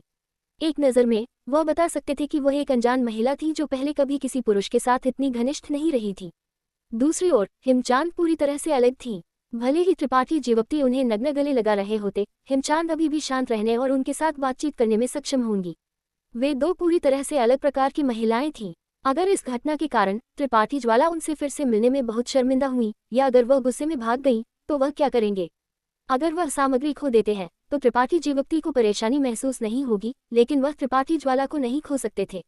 वह एक दुर्लभ प्रतिभा थी। त्रिपाठी जीवप्ती हाल ही में छायादार तारा पर आए थे, इसलिए वह ज्यादा लोगों को नहीं जानते थे। अगर वह वास्तव में इस जगह को एक आधार के रूप में उपयोग करके छायादार तारा के पूरे क्षेत्र में अपना नाम फैलाना चाहते थे, तो सिर्फ कच्ची ताक पर भरोसा करना पर्याप्त नहीं होगा। उन्हें एक बैकअप के रूप में कार्य करने के लिए कुछ दुर्लभ प्रतिभाओं को एकत्रित करने की जरूरत थी। क्या मुझे माफी मांगनी चाहिए और उन्हें कुछ मीठे शब्द कहने चाहिए? त्रिपाठी जीवप्ती झिझके। त्रिपाठी ज्वाला एक सरल लड़की थी, इसलिए उन्होंने अनुमान लगाया कि कुछ मीठे शब्द उनके दिल में शिकायत को दूर करने के लिए पर्याप्त होंगे, लेकिन त्रिपाठी जीवप्ती भी चिंतित थे कि ये छोटी लड़की गलत समझेगी और उनकी भावनाओं को चोट पहुंचाएगी। त्रिपाठी जीवप्ती ने अपना सिर खुजलाया। जैसे ही वह संघर्ष कर रहे थे, त्रिपाठी ज्वाला, जिसने अभी अभी अपना शरीर धोया था और एक काले वस्त्र पहने हुए थी, अचानक गुफा से बाहर दौड़कर आई और सीधे उनकी ओर दौड़ गई। त्रिपाठी जीवप्ती, मेरे साथ चलो। त्रिपाठी ज्वाला के चेहरे पर एक अकथनीय प्रकाश चमका, जो उत्साहित और घबराया हुआ दोनों लग रहा था। त्रिपाठी जीवप्ती की ओर दौड़ते हुए उन्होंने उनका हाथ पकड़ा और उन्हें जल्दी में गुफा में खींच लिया। क्या गलत है? त्रिपाठी जीवप्ती स्तब्ध थे। उन्हें उम्मीद नहीं थी कि त्रिपाठी ज्वाला अभी अभी जो हुआ था उसका उल्लेख नहीं करेगी। ये वास्तव में अप्रत्याशित था। उन्होंने ये भी सोचा था कि त्रिपाठी ज्वाला गुफा में छिपेगी और कुछ दिनों तक उन्हें नहीं देखेगी। मुझे लगता है कि मुझे कुछ मिला है, आओ और एक नज़र डालो। वह इसे स्पष्ट रूप से समझा नहीं सकी। उन्होंने त्रिपाठी जीवप्ती को गुफा में खींचा और उस जगह पर गई जहां वे अभी थे। उन्होंने जमीन में छोटे छेद की ओर इशारा किया और कहा, क्या तुमने यहाँ कुछ देखा? क्या तुमने स्पष्ट रूप से देखा कि वह चीज़ क्या थी जिसने मुझे डरा दिया? उनकी सुंदर आंखों की एक जोड़ी के साथ छोटे छेद को घूरते हुए देखकर, यहाँ तक कि इसका पता लगाने के लिए अपनी दिव्य चेतना का उपयोग करते हुए, त्रिपाठी जीवप्ती का दिल कांप उठा। क्या तुम इसे जानती हो? अगर त्रिपाठी ज्वाला नहीं जानती थी तो उन्हें ऐसी प्रतिक्रिया नहीं होती। मैं उसे जानती हूँ, त्रिपाठी ज्वाला ने सिर हिलाया। लेकिन यह वह नहीं हो सकता जो मैं सोचती हूँ कि वह है। क्या तुम इस छोटे छेद के माध्यम से उस प्राणी के स्थान को ट्रैक कर सकते हो? अगर तुम उसे पकड़ सकते हो तो मैं उसका ध्यान से अध्ययन कर सकती हूँ। तुम क्या सोचते हो कि वह क्या है? त्रिपाठी जीवप्ती ने जल्दी से पूछा। त्रिपाठी ज्वाला ने अपना सिर हिलाया और भौहें सिकोड़ ली। इससे पहले कि मैं इसे स्पष्ट रूप से देखती, मैं निश्चित नहीं थी। मैंने बस उसकी एक झलक पकड़ी थी। इसके बारे में ध्यान से सोचने के बाद मुझे लगा कि यह कुछ हद तक समान है। क्या तुम उसे ट्रैक कर सकते हो या नहीं? इसे ट्रैक करने की जरूरत नहीं है, मत करो। त्रिपाठी ज्वाला ने त्रिपाठी जीवप्ती के अर्थ को गलत समझा। उन्होंने उनकी बांह पकड़ी और उसे हिलाया, भीख मांगते हुए, मुझे इसे ट्रैक करने में मदद करो। मैं इसके बारे में वास्तव में उत्सुक हूँ। अगर तुम मुझे इसे ट्रैक करने में मदद कर सकते हो तो मैं त्रिपाठी ज्वाला का चेहरा लाल हो गया, जैसे कि उन्हें कुछ शर्मनाक याद आया हो। उन्होंने बहुत देर तक झिझका, इससे पहले कि अपने दांत पीस लिए, और कहा, मैं अभी अभी जो हुआ उसका पीछा नहीं करूंगी। मैं अभी अभी जो हुआ उसके लिए जिम्मेदार नहीं हूँ। त्रिपाठी जीवप्ती शब्दहीन थे। उन्होंने सोचा कि महिलाएं वास्तव में अनरीजनेबल थीं। त्रिपाठी ज्वाला ने अपने होंठ सिकोड़ लिए। हालांकि वह जानती थी कि त्रिपाठी जीवप्ती अभी अभी जो हुआ उसके लिए जिम्मेदार नहीं थे। वह थी जो त्रिपाठी जीवप्ती की बाहों में कूद गई थी और जाने से इनकार कर दिया था। लेकिन आखिरकार उनका फायदा उठाया गया था। इसके बारे में सोचने से उन्हें गलत महसूस हुआ। बस इस बार मेरी मदद करो, मैंने पहले ही तुम्हें परिष्कृत करने में मदद की है। त्रिपाठी ज्वाला सिर्फ विनती करना जारी रख सकी। इसे ट्रैक करने की जरूरत नहीं है। त्रिपाठी जीवप्ती ने सिर हिलाया, मैं बस उसे बुला लूंगा। उसे बुला लूंगा। त्रिपाठी ज्वाला स्तब्ध थी। उन्होंने हैरानी से त्रिपाठी जीवप्ती को देखा। वह पूरी तरह से नहीं समझ पाई कि उनका क्या मतलब था। लेकिन एक पल बाद उस तरह की सरसराहट की आवाज फिर से जमीन के नीचे से आई। त्रिपाठी ज्वाला इस बार काफी बहादुर थी, या ये कहा जा सकता है कि वह इसके लिए उत्सुक थी। उन्होंने अपनी आंखें चौड़ी कर लीं और बिना पलक झपकाए आवाज की दिशा में देखा। अचानक जमीन पर एक छोटा छेद दिखाई दिया और भूरा चौकोर सिर सावधानी से उससे बाहर निकल आया। त्रिपाठी ज्वाला की अभिव्यक्ति और भी उत्साहित हो गई। उनकी सांस तेज हो गई। छोटा पत्थर पुरुष त्रिपाठी ज्वाला से थोड़ा डरा हुआ लग रहा था, जिसने उसे थप्पड़ मारा था। हालांकि उसकी बुद्धि बहुत कम थी और वह सिर्फ अपनी सहज प्रवृत्ति का पालन कर सकता था, फिर भी उसे याद था कि उसे किसने थप्पड़ मारा था। जैसे ही उसने अपने सामने चेहरा देखा, छोटा पत्थर पुरुष तुरंत छेद से बाहर निकल आया। उसके आंदोलन अविश्वसनीय रूप से फुर्तीले थे, क्योंकि वह जल्दी से त्रिपाठी जीवप्ती के पैरों तक दौड़कर आया और चढ़ने के लिए उनके कपड़े पकड़ लिए। त्रिपाठी ज्वाला स्तब्ध थी। उनकी आंखें छोटे पत्थर पुरुष का पूरे रास्ते पीछा करती थी। ये तब तक नहीं था जब तक कि छोटा आदमी त्रिपाठी जीवप्ती के कंधे पर चढ़ नहीं गया और उनके पीछे छिप नहीं गया कि वह अचानक चीख उठी। पत्थर जाति। त्रिपाठी जीवप्ती ने देखा कि उनका सुंदर चेहरा विकृत हो गया था। उन्हें नहीं पता था कि यह उत्साह के कारण था या कुछ और। पुकारने के बाद त्रिपाठी ज्वाला को लगा कि कुछ गलत है और उन्होंने तुरंत फिर से अपना मुंह ढक लिया। जांच करने के लिए अपनी दिव्य चेतना को आगे भेजा। उनके चेहरे पर अत्यधिक सावधानी का भाव था। पत्थर जाति। त्रिपाठी जीवप्ती ने भौहें सिकोड़ ली। उन्होंने छोटे आदमी को अपने कंधे से लिया और अपनी हथेली में रखा, पूछते हुए, क्या तुम इसे जानती हो? त्रिपाठी ज्वाला ने त्रिपाठी जीवप्ती की ओर ऊपर देखा और सिर हिलाया। उन्हें अचानक एहसास हुआ, ये पत्थर जाति तुम्हारी है। अगर वह त्रिपाठी जीवप्ती नहीं थे तो वह इसे इतनी आसानी से कैसे पकड़ सकते थे? वह उसे आने का आदेश कैसे दे सकते थे? त्रिपाठी ज्वाला को अचानक थोड़ा चक्कर आया। उन्होंने पाया कि उन्होंने एक बार फिर त्रिपाठी जीवप्ती की पृष्ठभूमि को कम आंका था। उनके पास इतने सारे कीमती सामान, इतने सारे उच्च ग्रेड कलाकृतियां थीं और वह आसानी से संत राजाओं को मार सकते थे। अब उनके पास पत्थर जाति जैसा स्वर्ग को धता बताने वाला अस्तित्व भी था। वह किस तरह के विचित्र व्यक्ति थे। लेकिन उन्होंने इस पत्थर जाति को पहले क्यों नहीं देखा था? यह मेरी है, मुझे बताओ, पत्थर जाति के साथ क्या सौदा है? त्रिपाठी जीवप्ती भी दिलचस्पी लेने लगे। वह इन दिनों छोटे पत्थर पुरुष के रहस्यों का अध्ययन कर रहे थे, लेकिन दुर्भाग्य से उन्होंने कुछ भी हासिल नहीं किया था। उन्हें उम्मीद नहीं थी कि त्रिपाठी ज्वाला वास्तव में इसे पहचानेंगी। क्या मैं करीब से देख सकती हूँ? मैं अभी भी निश्चित नहीं हूँ। त्रिपाठी ज्वाला ने छोटे पत्थर पुरुष को उत्सुकता से देखा। त्रिपाठी जीवप्ती ने सिर हिलाया और उसे फेंक दिया। त्रिपाठी ज्वाला का चरित्र अभी भी भरोसेमंद था। उसके ऊपर वह चाहते थे कि त्रिपाठी ज्वाला उनके संदेह को हल करें। त्रिपाठी ज्वाला ने छोटे पत्थर पुरुष को दोनों हाथों से पकड़ लिया और त्रिपाठी जीवप्ती को क्रूरता से घूरना शुरू कर दिया, जैसे कि उन्हें इतना अशिष्ट होने के लिए दोष दे रही हो। अचानक उन्होंने एक कोमल चेहरा पहना और छोटे पत्थर पुरुष को अपने सामने पकड़ा, सिर से पैर तक उसकी जांच कर रही थी। इस महिला के सामने जिसने उसे अकारण थप्पड़ मारा था, छोटा पत्थर पुरुष थोड़ा डरा हुआ लग रहा था। वह कई बार खड़ा हुआ और त्रिपाठी जीवप्ती के पास वापस जाना चाहता था, लेकिन त्रिपाठी जीवप्ती के पास उसे शांत करने का आदेश देने के अलावा कोई विकल्प नहीं था। यह एक रक्तसार पत्थर है, इसमें कोई गलती नहीं है। ये वास्तव में पत्थर जाति है। हे भगवान, क्या उन्होंने नहीं कहा था कि ये दौड़ विलुप्त हो गई थी? वे अभी भी जीवित कैसे हो सकते हैं? त्रिपाठी ज्वाला ने थोड़ी देर अवलोकन किया और उत्साह से खुद से बुदबुदाए, छोटे पत्थर पुरुष को कसकर पकड़े हुए जाने देने के लिए तैयार नहीं थी। त्रिपाठी जीवप्ती का चेहरा काला पड़ गया क्योंकि उन्होंने उसे उनके हाथों से वापस ले लिया। मैंने इसे अभी तक नहीं देखा है, मुझे फिर से एक नज़र डालने दो। इस क्षण में त्रिपाठी ज्वाला ने त्रिपाठी जीवप्ती के साथ पिछले शर्मनाक मामले की परवाह नहीं की। उनका पूरा मन छोटे पत्थर पुरुष से आकर्षित था, जैसे कि इसमें इस महिला के लिए एक मजबूत आकर्षण था। चूंकि तुम इसे पहचानती हो, मुझे स्पष्ट रूप से बताओ। मेरे स्पष्ट रूप से बताने के बाद तुम इसका अध्ययन कर सकती हो जैसे तुम चाहती हो। त्रिपाठी जीवप्ती अभी भी उनके जवाब का इंतजार कर रहे थे। तुम्हारे पास यह है, लेकिन तुम नहीं जानते कि यह क्या है। त्रिपाठी ज्वाला ने आश्चर्य से त्रिपाठी जीवप्ती को देखा। मुझे क्यों जानना चाहिए? त्रिपाठी जीवप्ती ने उदासीनता से उन्हें देखा। त्रिपाठी ज्वाला का मुंह सिकुड़ गया, जैसे कि वह एक ही समय में रोना और हंसना चाहती थी। बहुत देर तक रोके रखने के बाद उन्होंने अपने दांत पीस लिए और कहा, भगवान, वास्तव में अनुचित है। तुम्हारे पास इस तरह की चीज क्यों है? यह मेरी क्यों नहीं है? थोड़ी देर नाराज महसूस करने के बाद उन्होंने समझाने की पहल की, ये पत्थर जाति से है। मैंने तुम्हें पहले ही कहते हुए सुना है कि पत्थर जाति एक दौड़ है ना? हाँ, त्रिपाठी ज्वाला ने सिर हिलाया। इसे पत्थर नेवला भी कहा जाता है। चूंकि तुम्हारे पास यह है, तुम्हें पता होना चाहिए कि इसकी बुद्धि बहुत कम है ना? ये कहा जा सकता है कि इसमें लगभग कोई बुद्धि नहीं है और इसके कार्य पूरी तरह से इसकी सहज प्रवृत्ति और इसे वशीभूत करने वाले व्यक्ति के आदेशों पर आधारित हैं। इसलिए भले ही यह एक प्रकार का जीव है, इसे एक दौड़ माना जा सकता है, लेकिन यह अभी भी एक प्रकार की कठपुतली है। त्रिपाठी जीवप्ती ने धीरे से सिर हिलाया, ये जानते हुए कि त्रिपाठी ज्वाला सही थी। इन दिनों के शोध के बाद उनके निष्कर्ष त्रिपाठी ज्वाला के साथ बिल्कुल समान थे। वे सिर्फ एक बहुत ही विशेष शर्त के तहत जन्म ले सकते हैं। उनका प्रारंभिक रूप एक प्रकार का काला गोल पत्थर है। वे गोल पत्थर में लिपटे हुए हैं और जीवन के कोई उतार चढ़ाव नहीं है, लेकिन जब तक वे पर्याप्त खनिज सार को अवशोषित नहीं करते हैं, वे धीरे धीरे बढ़ेंगे जब तक कि वे पूरी तरह से परिपक्व नहीं हो जाते। जी, तुम उन्हें अंडे मान सकते हो, लेकिन ये पूरी तरह से समान नहीं है और उन्हें अपने खोल से बाहर निकलने के लिए उन्हें किसी चीज की जरूरत होती है, और वह रक्तसार पत्थर है।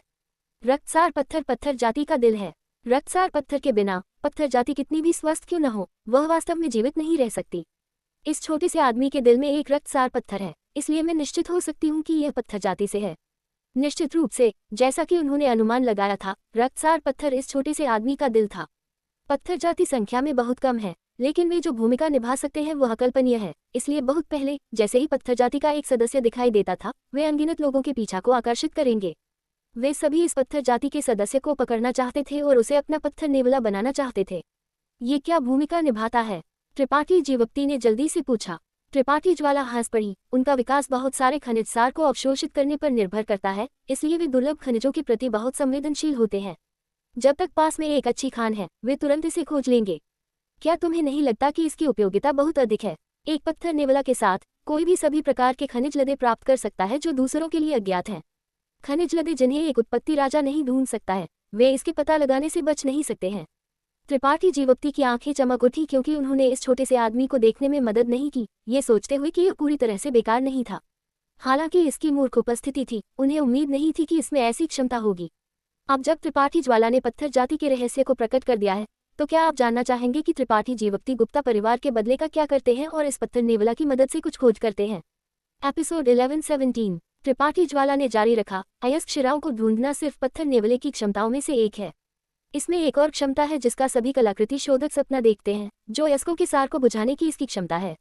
इसकी सहायता से एक कलाकृति शोधक को अब अयस्कों को बुझाने के लिए इतनी मेहनत नहीं करनी पड़ती है। पत्थर नेवला यह आसानी से कर सकता है, और किसी भी अन्य कलाकृति शोधक से बेहतर।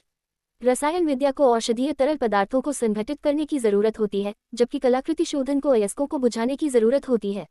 दोनों प्रक्रियाओं में सामग्रियों से अशुद्धियों को हटाना और सार को संरक्षित करना शामिल था। ये प्रक्रिया रसायन विद्या और कलाकृति शोधन दोनों में अपरिहार्य थी। जितनी अधिक अशुद्धियां हटाई गई, उतनी ही बेहतर परिष्कृत गोली या कलाकृति होगी। कई बार एक रसायन विज्ञानी या कलाकृति शोधक की सच्ची क्षमता को अशुद्धियों को हटाने के उनके तरीकों से देखा जा सकता था। इस संबंध में त्रिपाठी जीवप्ती और त्रिपाठी ज्वाला अपने संबंधित क्षेत्रों में सर्वश्रेष्ठ में से थे। हालांकि पत्थर नेवला अशुद्धियों को हटाने और अयस्कों को बुझाने की क्षमता के साथ पैदा हुआ था और इसका बुझाना सबसे अच्छी तरह से किया गया था, किसी भी अन्य कलाकृति शोधक से बेहतर। यही कारण था कि त्रिपाठी ज्वाला इस छोटे से आदमी में इतनी रुचि रखती थी। त्रिपाठी जीवप्ती को यह नहीं पता था कि पत्थर नेवले का एक और नाम था, एक कलाकृति शोधक के लिए सबसे मजबूत समर्थन। चाहे वह अयस्क शिराओं को ढूंढने या अयस्कों को बुझाने की इसकी क्षमता हो, ये वही था जिसकी कलाकृति शोधकों को सबसे अधिक जरूरत थी। त्रिपाठी जीवप्ती, जो एक कलाकृति शोधक नहीं थे, वास्तव में एक पत्थर नेवले के मालिक थे, जिसने त्रिपाठी ज्वाला की आंखों को ईर्ष्या से लाल कर दिया। ये सिर्फ सूअर के सामने मोती डालना था, स्वर्ग के उपहारों की एक पूरी बर्बादी थी। काश ये पत्थर नेवला उनका अपना होता। जारी रखो, इसमें और क्या क्षमताएं हैं। त्रिपाठी जीवप्ती मुस्कुराए। जितना अधिक उन्होंने इस छोटे से आदमी को देखा, उतना ही अधिक सुखद उन्हें अपनी आंखों को लगा। उन्हें उम्मीद नहीं थी कि दो काले गोल पत्थरों में से एक, जिसे वह तुंगशुआन क्षेत्र से लाए थे, इस तरह के स्वर्ग को धता बताने वाले अस्तित्व को जन्म देगा। चूंकि यह एक प्रकार की कठपुतली है, इसका उपयोग स्वाभाविक रूप से लड़ने के लिए किया जा सकता है। त्रिपाठी ज्वाला ने आह भरी। तुम जानते हो कि कलाकृति शोधक और रसायन विज्ञानी समान हैं, उनकी लड़ने की क्षमता मजबूत नहीं है, लेकिन पत्थर नेवला इसकी पूर्ति कर सकता है। ये सिर्फ कलाकृति शोधकों के लिए बनाया गया है। त्रिपाठी ज्वाला को लड़ने में ज्यादा रुचि नहीं थी, इसलिए उन्होंने ज्यादा विवरण में नहीं गई। त्रिपाठी जीवप्ती ने अपने हाथ में छोटी चीज को देखते हुए भौहें सिकोड़ ली। वही पता नहीं लगा सके कि वह कैसे लड़ेगा। ऐसी हथेली के आकार की कठपुतली, भले ही इसमें लड़ने की क्षमता हो, क्या ये बहुत सीमित नहीं होगी? क्या उसे जमीन में एक छेद खोदना पड़ा? जमीन में ड्रिल करने की इसकी क्षमता शानदार थी। त्रिपाठी जीवप्ती अग्रज, त्रिपाठी ज्वाला ने कोमलता से पुकारा। उसका चेहरा लाल था। त्रिपाठी जीवप्ती, जो सोच रहे थे, कांप उठे और उन्हें घूर कर देखा।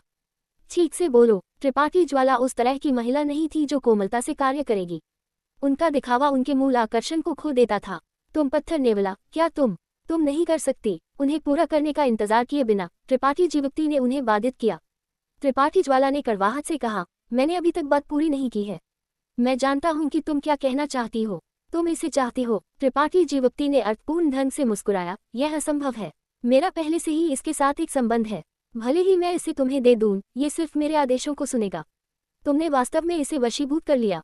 त्रिपाठी ज्वाला की आंखें अविश्वास में चौड़ी हो गईं। तुमने इसे कैसे वशीभूत किया? पत्थर नेवला को वशीभूत करना बहुत मुश्किल है, जब तक कि तुम इसके पूरी तरह से परिपक्व होने से पहले इसे साध नहीं रहे थे।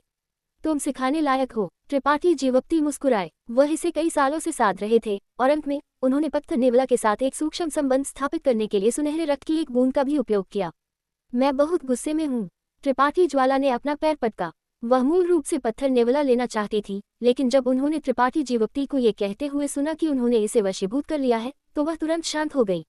चूंकि पत्थर नेवले में कोई बुद्धि नहीं थी, एक बार जब उसने किसी को पहचान लिया, तो उसे नष्ट किए बिना दूर नहीं किया जा सकता था। त्रिपाठी ज्वाला के चेहरे पर निराश अभिव्यक्ति देखकर त्रिपाठी जीवप्ती हल्के से खांसे और गर्व से कहा, हालांकि यह सिर्फ मेरे आदेशों को सुनता है। अगर तुम कलाकृति शोधन के लिए इसका उपयोग करना चाहती हो, तो मैं इसे तुम्हें उधार दे सकता हूँ। किसी भी मामले में मैं कलाकृतियों को परिष्कृत करना नहीं जानता। सच में? त्रिपाठी ज्वाला तुरंत मुस्कुराई और अपने हाथों से ताली बजाई। बहुत अच्छा, इसके साथ मैं तुम्हारे कलाकृति शोधन को उत्पत्ति श्रेणी मध्य स्तर तक परिष्कृत कर सकती हूँ। मेरे द्वारा परिष्कृत कलाकृतियां भी उच्चतम गुणवत्ता की होंगी। बड़े भाई त्रिपाठी जीवप्ती, तुम बहुत दयालु हो। मैं तुम्हारे साथ चलकर बहुत खुश हूँ। वह बेहद संतुष्ट थी। चलो, मुझे देखने दो कि यह अयस्कों को कैसे बुझाता है। त्रिपाठी जीवप्ती की उत्सुकता बढ़ गई। अभी उन्होंने त्रिपाठी ज्वाला को ये कहते हुए सुना था कि यह एक चीज थी, लेकिन अब वह इसे अपनी आंखों से देखना चाहते थे। ये बहुत सरल है, बस देखो, त्रिपाठी ज्वाला ने कहा जैसे ही उन्होंने अपने अंतरिक्ष वलय से एक उत्पत्ति श्रेणी अयस्क निकाला। ये एक आकाशीय नीला पत्थर का टुकड़ा था जो एक मानव सिर के आकार का था। त्रिपाठी जीवप्ती ने इसे पिछली बार स्वर्गीय भाग्य शहर से खरीदा था और उन्हें इसके साथ एक उत्पत्ति श्रेणी कलाकृति को परिष्कृत करने के लिए कहा था। छोटे आदमी, यहाँ आओ, बड़ी बहन के पास खाने के लिए कुछ स्वादिष्ट है। त्रिपाठी ज्वाला ने आकाशीय नीला पत्थर पकड़ा और पत्थर नेवले को हिलाया। पत्थर नेवला तुरंत त्रिपाठी जीवप्ती के हाथ से कूद गया और आकाशीय नीला पत्थर पर चढ़ गया। त्रिपाठी जीवप्ती ने सिर्फ चबाने की एक श्रृंखला सुनी, क्योंकि आकाशीय नीला पत्थर को पत्थर नेवले द्वारा एक सांस के समय से भी कम समय में साफ खाया गया था। उसका पेट बिल्कुल भी नहीं बढ़ा, पहले जैसा ही था। त्रिपाठी जीवप्ती अवाक थे और चिल्लाए, इतना तेज। त्रिपाठी ज्वाला भी बहुत उत्साहित थी। हालांकि वह पत्थर नेवले के रहस्यों को जानती थी। ये पहली बार था जब उन्होंने एक जीवित प्राणी को देखा था। पत्थर नेवले द्वारा आकाशीय नीला पत्थर खाने के बाद उन्होंने इसे जमीन पर रख दिया। अब क्या? त्रिपाठी जीवप्ती ने पूछा। एक पल इंतजार करो। तो उन दोनों ने पत्थर नेवले के आंदोलनों पर करीब से ध्यान दिया। जल्द ही त्रिपाठी जीवप्ती ने देखा कि पत्थर नेवले की सतह थोड़ी मंद हो गई थी, जैसे कि कुछ उसके शरीर से रिस गया था और उसके मूल रूप से चिकने पत्थर के शरीर को ढक दिया था। थोड़ी देर बाद पत्थर नेवला भूरा और बेजान हो गया। उसने अपने शरीर को धीरे से हिलाया और उसके शरीर को ढकने वाला भूरा पत्थर तुरंत गिर गया, जमीन पर गिर गया और अनगिनत टुकड़ों में टूट गया। त्रिपाठी ज्वाला ने समझाया, यह आकाशीय नीला पत्थर के अंदर निहित अशुद्धियां हैं। इसका सारा सार इसके द्वारा संघटित कर लिया गया है। ये कहने के बाद उन्होंने पत्थर नेवले की ओर मुड़कर एक सुखद स्वर में कहा, जल्दी करो और इसे थूक दो। पत्थर नेवला हैरानी में वहां खड़ा था। अचल। त्रिपाठी ज्वाला जानती थी कि उनके आदेश का कोई प्रभाव नहीं पड़ा, इसलिए वह सिर्फ त्रिपाठी जीवप्ती को देख सकती थी। त्रिपाठी जीवप्ती समझ गए और तुरंत पत्थर नेवले को एक आदेश दिया। अगले ही पल पत्थर नेवले ने अपना मुंह खोला और जादुई ढंग से बिना किसी अशुद्धियों के मुट्ठी के आकार का एक अयस्क थूक दिया। त्रिपाठी जीवप्ती की आंखें चमक उठी और त्रिपाठी ज्वाला इसे पकड़ने के लिए पहुंचने वाली थी, लेकिन अयस्क का एक और टुकड़ा पत्थर नेवले द्वारा थूक दिया गया। फिर एक ओलों की बारिश की तरह अयस्क के अधिक से अधिक टुकड़े दिखाई दिए और एक दूसरे से टकराए, हल्की टिमटिमाती आवाजें कर रहे थे। त्रिपाठी जीवप्ती स्तब्ध थे और त्रिपाठी ज्वाला भी थी। उनके सामने का दृश्य उससे थोड़ा अलग था जो उन्होंने कल्पना की थी। 10 सांसों के बाद उन दोनों के सामने अयस्कों का एक छोटा पहाड़ दिखाई दिया। अयस्क क्रिस्टल की तरह पारभासी थे, प्रकाश का एक घना प्रभामंडल उत्सर्जित कर रहे थे। उनमें से सिर्फ एक थोड़ा विशेष था, आसमानी रंग का था। पत्थर नेवला वहां खड़ा हो गया और थोड़ा झूल गया। ये थोड़ा थका हुआ लग रहा था और जमीन पर गिर गया। हालांकि त्रिपाठी जीवप्ती और त्रिपाठी ज्वाला अब इस पर ध्यान नहीं दे रहे थे। वे दोनों अपने सामने अयस्कों के पहाड़ को घूर रहे थे। त्रिपाठी ज्वाला, क्या पत्थर नेवला एक अयस्क निगलने के बाद इतने सारे अयस्क उत्पन्न कर सकता है? त्रिपाठी जीवप्ती को लगा कि उनका सवाल थोड़ा मजेदार था। यह असंभव है। त्रिपाठी ज्वाला नहीं जानती थी कि इसे कैसे समझाएं। उन्होंने पहुंचकर अयस्कों के ढेर से आकाशीय नीला पत्थर का एकमात्र टुकड़ा उठाया। इसे समझने के बाद उन्होंने कहा, यह आकाशीय नीला पत्थर है। ये वही होना चाहिए जिसे मैंने अभी अभी इसे खिलाया था। इसे बहुत अच्छी तरह से परिष्कृत किया गया है और इसमें कोई अशुद्धियां बिल्कुल नहीं है। त्रिपाठी जीवप्ती ने भी जल्दी से एक टुकड़ा उठाया और चुपचाप इसका अवलोकन किया। एक पल बाद उनकी अभिव्यक्ति हिल गई क्योंकि उन्होंने चिल्लाया, यह आकाशीय नीला पत्थर नहीं है, यह अंतरिक्ष आत्मा स्फटिक है। अंतरिक्ष आत्मा स्फटिक। त्रिपाठी ज्वाला का सुंदर चेहरा पीला पड़ गया क्योंकि उन्होंने भी एक टुकड़ा उठाया। उनके छोटे हाथ कांप रहे थे क्योंकि उन्होंने कहा, यह वास्तव में अंतरिक्ष आत्मा स्फटिक है। वह पत्थर नेवले के प्रदर्शन से इतनी हैरान थी कि उन्होंने अब तक ये ध्यान नहीं दिया था कि यह किस तरह का अयस्क था। उन दोनों ने एक नज़र का आदान प्रदान किया क्योंकि उनके दिल सदमे से भर गए थे। कोई नहीं जानता था कि इस दुनिया में किस तरह का अयस्क सबसे अधिक कीमती था, लेकिन यह अकाट्य था कि अंतरिक्ष आत्मा स्फटिक निश्चित रूप से सबसे कीमती अयस्कों में से एक थे। अंतरिक्ष आत्मा स्फटिक एकत्रित करना अत्यंत मुश्किल था क्योंकि अन्य अयस्कों के विपरीत उनकी अपनी खनिज शिराएं नहीं थी। वे एक सहयोगी खनिज थे जिसे गहरा अंतरिक्ष पत्थर कहा जाता था। गहरा अंतरिक्ष पत्थर बहुत मूल्यवान नहीं था और हालांकि इसका उपयोग कभी कभी कलाकृति शोधन में किया जाता था, ये एक उच्च ग्रेड अयस्क नहीं था। हालांकि सहयोगी अंतरिक्ष आत्मा स्फटिक अलग थे। वे अत्यंत मूल्यवान थे। साधकों द्वारा पहने जाने वाले अंतरिक्ष वलय और उन्हें ढकने के लिए उपयोग की जाने वाली अंतरिक्ष सरणियां सभी अंतरिक्ष आत्मा स्फटिक से बने थे। अक्सर एक पूरे गहरे अंतरिक्ष पत्थर खनिज शिरा में एक वॉशबेसिन के आकार का अंतरिक्ष आत्मा स्फटिक ढूंढना पहले से ही एक समृद्ध अयस्क माना जाता था। ये बहुत संभावित था कि वहां कोई अंतरिक्ष आत्मा स्फटिक बिल्कुल नहीं थे। अंतरिक्ष आत्मा स्फटिक की खोज के लिए भाग्य की जरूरत थी। अगर कोई भाग्यशाली था तो उन्हें कुछ मिलेंगे, लेकिन अगर कोई दुर्भाग्यशाली था तो उन्हें कुछ भी नहीं मिलेगा। चूंकि मांग बहुत अधिक थी और उत्पादन बहुत कम था, अंतरिक्ष आत्मा स्फटिक की कीमत हमेशा अधिक रही थी। इस क्षण में अंतरिक्ष आत्मा स्फटिकों का एक छोटा पहाड़ त्रिपाठी जीवप्ती और त्रिपाठी ज्वाला के सामने रखा गया था। प्रत्येक टुकड़ा एक मुट्ठी के आकार का था। कम से कम 300-400 टुकड़े थे। इतनी चौंकाने वाली मात्रा में धन ने न केवल त्रिपाठी ज्वाला को बल्कि त्रिपाठी जीवप्ती को भी चौंका दिया। अंतरिक्ष आत्मा स्फटिक का एक एकल टुकड़ा कम से कम 50,000 उच्च स्तरीय सन स्फटिक के लिए विनिमय किया जा सकता था। एक मूल्य एक उत्पत्ति श्रेणी कलाकृति से कम नहीं था। ये समझ में नहीं आता था कि पत्थर नेवले ने आकाशीय नीला पत्थर का एक टुकड़ा खाने से इतने सारे अंतरिक्ष आत्मा स्फटिक उत्पन्न किए। एकमात्र स्पष्टीकरण ये था कि उसने उन्हें पहले अपने पेट में संग्रहित कर लिया था। त्रिपाठी जीवप्ती। त्रिपाठी ज्वाला ने अपनी आवाज कांपते हुए पाई, ये छोटी चीज पहले किस तरह के खनिज लदे पर गई थी। त्रिपाठी जीवप्ती ने सिर हिलाया, मैंने इसे सिर्फ कुछ दिन पहले साधा है। ये काले गोल पत्थर के अंदर रहता था, लेकिन हाल ही में यह जमीन के नीचे दौड़ रहा है। त्रिपाठी ज्वाला ने कमजोर रूप से पूछते हुए गटकने में मदद नहीं की, तुम्हारा मतलब? त्रिपाठी जीवप्ती ने एक गहरी सांस ली और एक सकारात्मक नजर से उन्हें जवाब दिया। त्रिपाठी ज्वाला ने अपना मुंह ढक लिया, डरते हुए कि वह अनजाने में चीख उठेगी। कुछ 100 मुट्ठी के आकार के अंतरिक्ष आत्मा स्फटिक ने उन्हें पहले ही काफी चौंका दिया था, लेकिन अब उन्हें ऐसी अविश्वसनीय जानकारी मिली थी। अचानक उन्होंने आंखों में आंसू के साथ त्रिपाठी जीवप्ती को देखा। त्रिपाठी जीवप्ती, तुम मुझे चुप कराने के लिए नहीं मारोगे, है ना? यह अंतरिक्ष आत्मा स्फटिक की एक विशाल खोज है।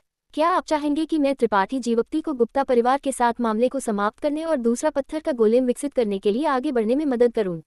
एपिसोड 11-18। इस दुनिया में एक रहस्य को रखने के लिए किसी को मारना और चुप कराना सामान्य था। त्रिपाठी ज्वाला ने त्रिपाठी जीवप्ती की भयंकर हत्या की मंशा देखी थी। एक प्रथम क्रम संत राजा साधक उनके सामने कुछ भी नहीं था। वह अच्छी तरह से जानती थी कि अगर त्रिपाठी जीवप्ती वास्तव में उन्हें मारना चाहते थे तो उनकी दैत्यज्वाला की अजीब शक्ति के साथ, भले ही उनके पास कई कलाकृतियां थीं, वह इसे रोक नहीं पाएंगी। इस क्षण में त्रिपाठी ज्वाला को यह बड़ा रहस्य जानने का पछतावा हुआ। त्रिपाठी जीवप्ती ने उन्हें घूर कर देखा। तुम क्या बकवास कर रही हो? त्रिपाठी ज्वाला तुरंत हंस पड़ी। मैं जानती थी कि तुम ऐसे व्यक्ति नहीं हो। जल्दी से इन अंतरिक्ष आत्मा स्फटिकों को रख दो, अगर कोई और उन्हें देखता है तो यह अच्छा नहीं होगा। त्रिपाठी जीवप्ती ने सिर हिलाया और जल्दी से सैकड़ों अंतरिक्ष आत्मा स्फटिकों को अपनी राक्षस रहस्यमय पुस्तक में रख दिया। अब भी वह अभी भी थोड़ा हैरानी में थे। अगर ये अंतरिक्ष आत्मा स्फटिक वास्तव में हाल ही में पत्थर नेवले द्वारा खनन किए गए थे तो एकमात्र संभावना अजगर गुफा पर्वत के नीचे थी, क्योंकि पत्थर नेवला हमेशा भूमिगत दौड़ता रहा था। लेकिन त्रिपाठी जीवप्ती जो समझ नहीं पाए वह ये था कि उन्होंने स्पष्ट रूप से भूमिगत स्थिति की ध्यान से जांच की थी, लेकिन उन्हें कोई खनिज लदा बिल्कुल नहीं मिला था।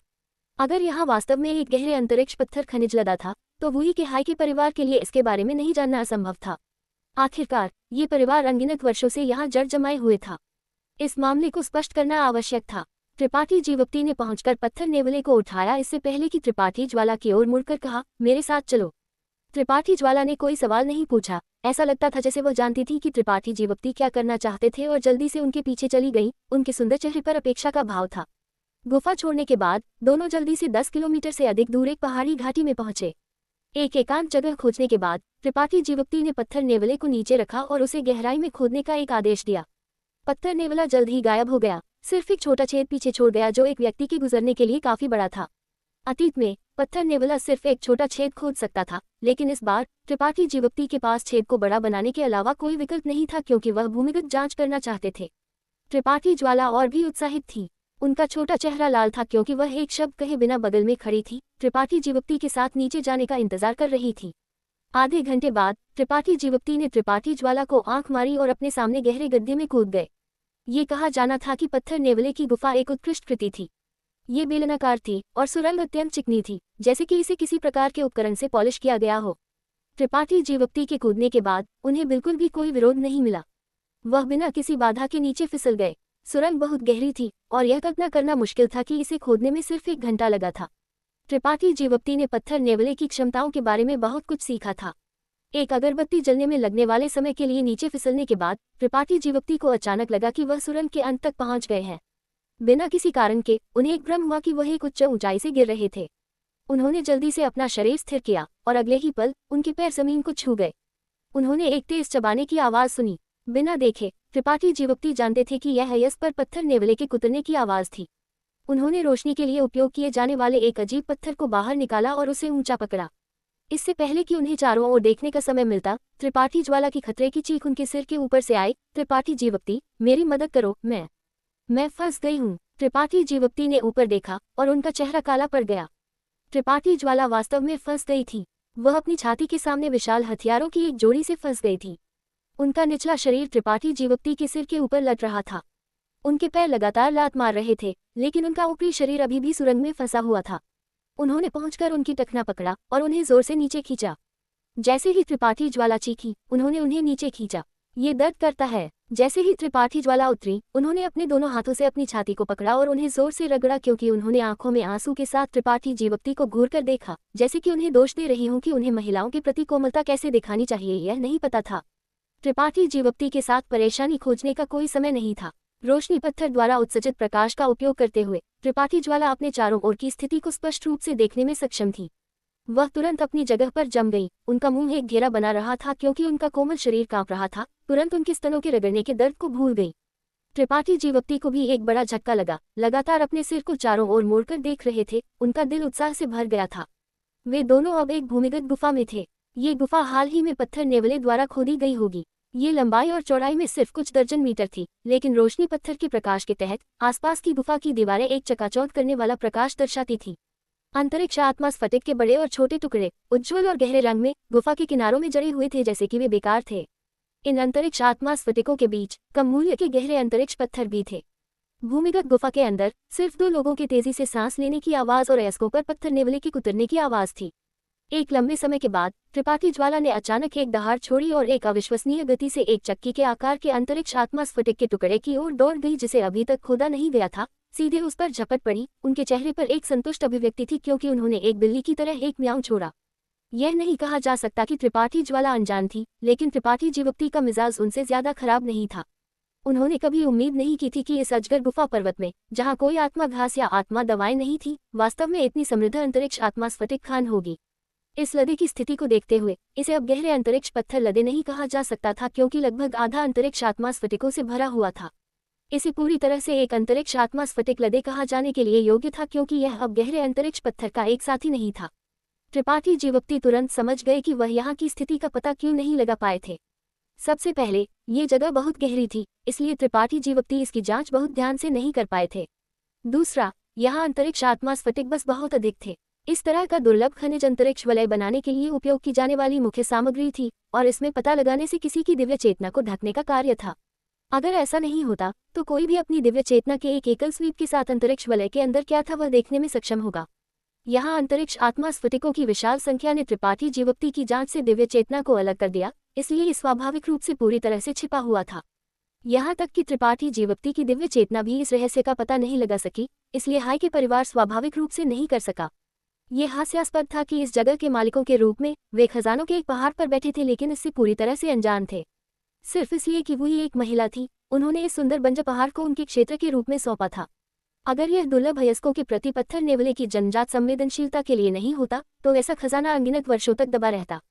त्रिपाठी जीवप्ती का हाई के परिवार के साथ कोई संपर्क नहीं था, लेकिन वुई के साथ उनके संबंध के कारण उन्हें उनके बारे में अच्छा आभास नहीं था। ये पहाड़ वुई द्वारा त्रिपाठी जीवप्ती को रहने के लिए दिया गया था, और अब जब उन्होंने यहाँ इतना धन खोज लिया था, तो त्रिपाठी जीवप्ती वास्तव में वुई को धन्यवाद देना चाहते थे। हालांकि उनकी ताकत अधिक नहीं थी, इसलिए वह इस तरह के लदे पर कब्जा करने के लिए योग्य नहीं थी। अगर वुई इस पर कब्जा कर लेती तो ये सिर्फ खुद को और हाई के परिवार के लिए आपदा लाएगा। त्रिपाठी जीवप्ती ने भविष्य में उन्हें क्षतिपूर्ति करने का एक अवसर खोजने का रहस्यमय ढंग से मन बना लिया। त्रिपाठी जीवप्ती, हम अमीर हैं। कुछ अनजान बिंदु पर त्रिपाठी ज्वाला वापस आ गई थी और अब त्रिपाठी जीवप्ती के सामने खड़ी थी। उनकी 2 आंखें एक हरा प्रकाश चमका रही थी, जिससे उन्हें थोड़ा भयानक दिखाव मिल रहा था। त्रिपाठी जीवप्ती ने सिर हिलाया, मैं वह हूँ जो अमीर हूँ। त्रिपाठी ज्वाला ने अपने होंठ सिकोड़ लिए इससे पहले कि त्रिपाठी जीवप्ती की बांह पर खींच लिया और उसे हिलाया। कोमलता से कहा, इतने विनम्र मत बनो, यहाँ इतने सारे अंतरिक्ष आत्मा स्फटिक है, बस मेरे साथ कुछ साझा करो। तुम्हें उनकी जरूरत किस लिए है? उनका उपयोग सिर्फ अंतरिक्ष वलय को परिष्कृत करने के लिए किया जा सकता है। अगर तुम्हारे हाथों से बहुत सारे अंतरिक्ष वलय बाहर बहते हैं, तो एक मूर्ख भी जान जाएगा कि तुम्हारे पास अंतरिक्ष आत्मा स्फटिक है। ये सिर्फ तुम्हें परेशानी लाएगा। मुझे अंतरिक्ष वलय को परिष्कृत करने की जरूरत नहीं है, मुझे एक प्रकार की आत्मा सरणी का अध्ययन करने के लिए अंतरिक्ष आत्मा स्फटिकों की जरूरत है। मेरे पास पहले सामग्री नहीं थी, लेकिन अब जब मेरे पास है, तो बस मेरे साथ कुछ साझा करो। जो आत्मा सरणी में अध्ययन करना चाहती हूँ वह बहुत शक्तिशाली है। किस तरह की आत्मा सरणी? त्रिपाठी जीवप्ती चौंक गए। ऐसा लगता था जैसे उन्हें कुछ एहसास हो रहा था। अंतरिक्ष सरणियाँ, क्या तुमने उनके बारे में सुना है? त्रिपाठी ज्वाला ने कुछ भी नहीं छिपाया और विजयी ढंग से कहा, यह एक प्रकार की जादुई आत्मा सरणी है जो साधना सितारों के बीच टेलीपोर्ट कर सकती है। जी, इसे देखकर तुमने शायद उनके बारे में नहीं सुना है, लेकिन जब मैं उनका अध्ययन करूंगी तो तुम्हें पता चलेगा कि वे कितने शक्तिशाली हैं। तुम अंतरिक्ष सरणियों को समझती हो? त्रिपाठी जीवप्ती की आंखें चमक उठी, क्योंकि उन्होंने अविश्वास में उन्हें घूर कर देखा। तुम उनके बारे में कैसे जानती हो? क्या उन्होंने नहीं कहा था कि वे लंबे समय से खो गए थे? पिछली बार जल चंद्रमा तारा पर त्रिपाठी जीवप्ती ने दैत्य जाति स्वामी ज़ुएटोन के साथ हेंगलुओ वाणिज्य मंडल की अंतरिक्ष सरणियों का उपयोग किया था। ज़ुएटोन ने कहा था कि वर्तमान अंतरिक्ष सरणियां सभी प्राचीन काल से पीछे छोड़ दी गई थी। वे सिर्फ उनका उपयोग करना जानते थे, लेकिन वे उनके पीछे के सिद्धांतों को नहीं समझते थे। यहाँ तक कि भूतपूर्वज, एक अद्भुत चरित्र, ने तैरते हुए महाद्वीप पर अंतरिक्ष सरणियों का अध्ययन करने में लगभग 1000 साल बिताए थे, लेकिन अंत में उन्होंने उनका एक पूरी तरह से गड़बड़ी कर दिया था, जिससे कई लोगों की मौत हो गई थी। इसलिए जब त्रिपाठी ज्वाला ने कहा कि वह अंतरिक्ष सरणियों को समझती है, तो त्रिपाठी जीवप्ती चौंक गए।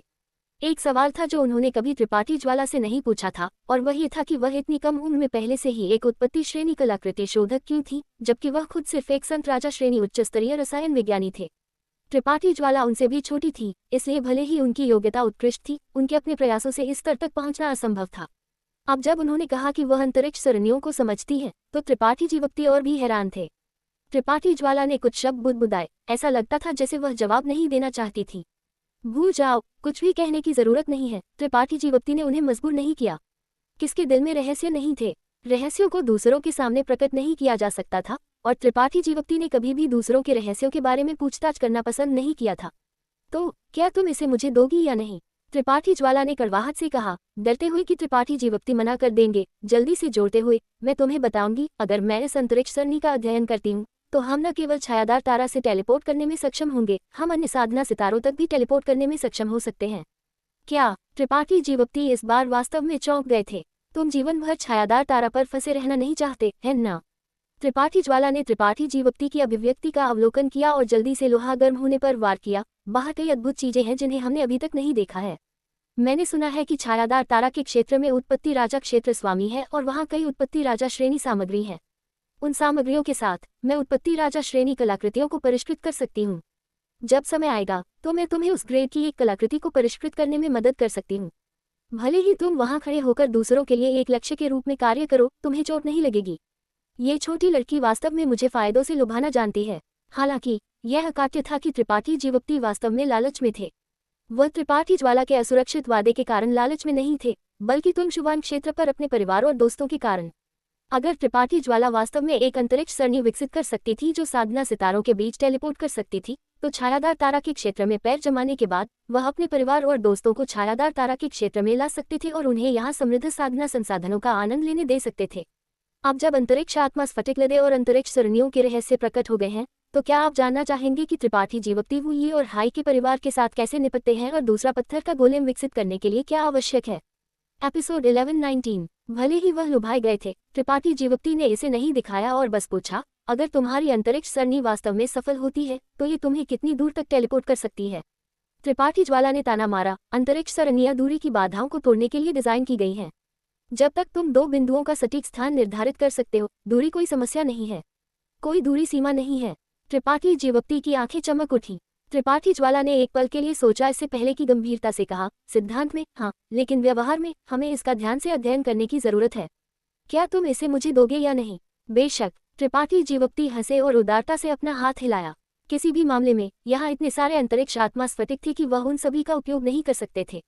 जब उनके दोस्त और परिवार आएंगे तो वह त्रिपाठी ज्वाला से उनमें से प्रत्येक के लिए एक अंतरिक्ष वलय को परिष्कृत करने के लिए भी कह सकते थे। बहुत बहुत धन्यवाद, तुम वास्तव में एक अच्छे व्यक्ति हो।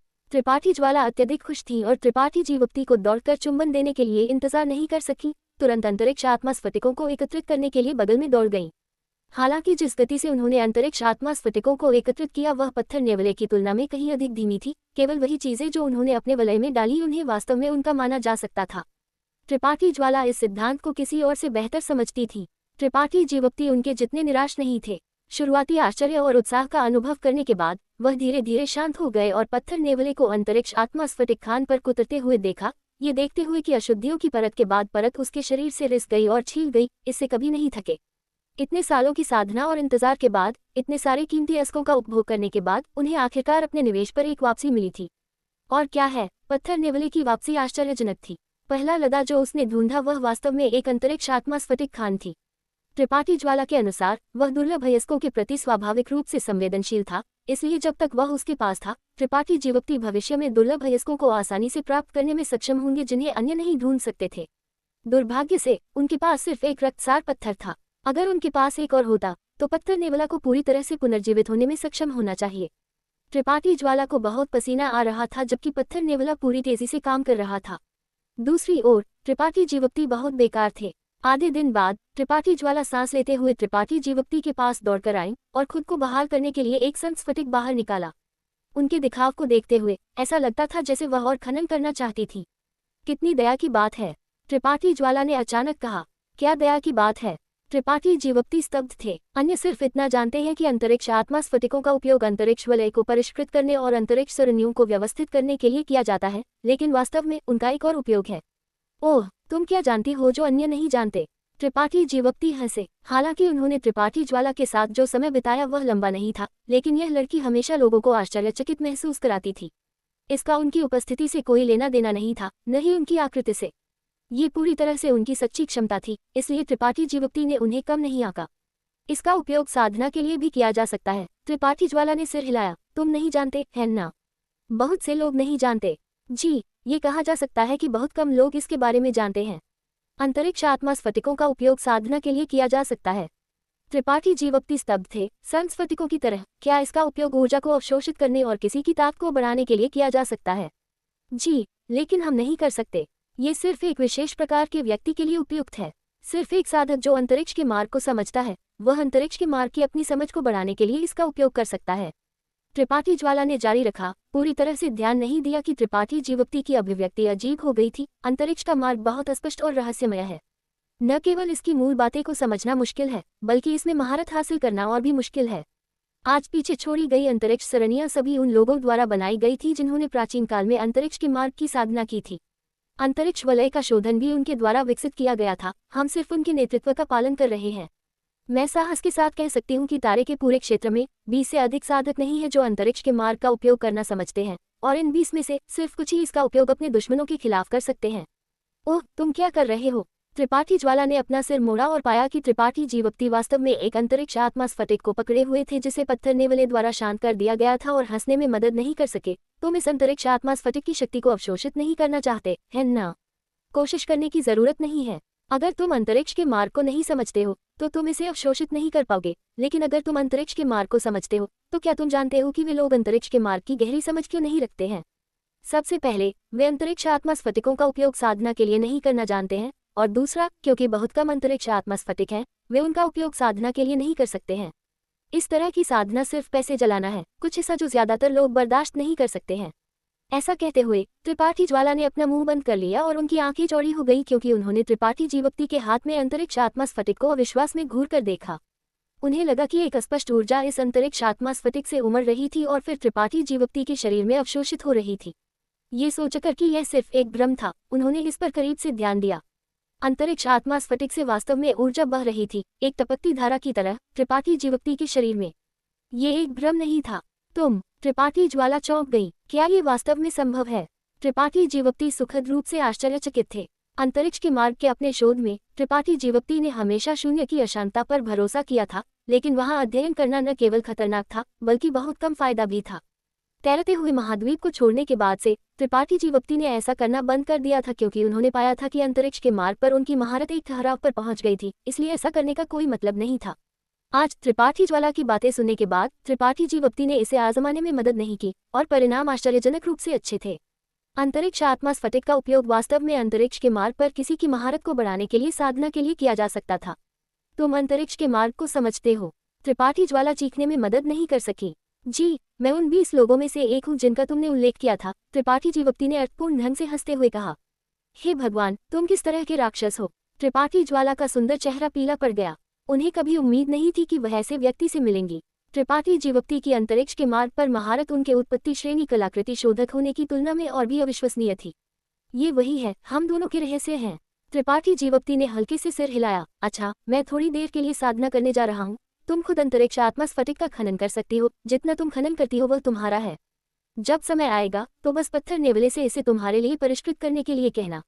ऐसा कहते हुए त्रिपाठी जीवक्ति ने त्रिपाठी ज्वाला पर कोई ध्यान नहीं दिया और अंतरिक्ष आत्मा स्फटिक के साथ साधना करना शुरू कर दिया।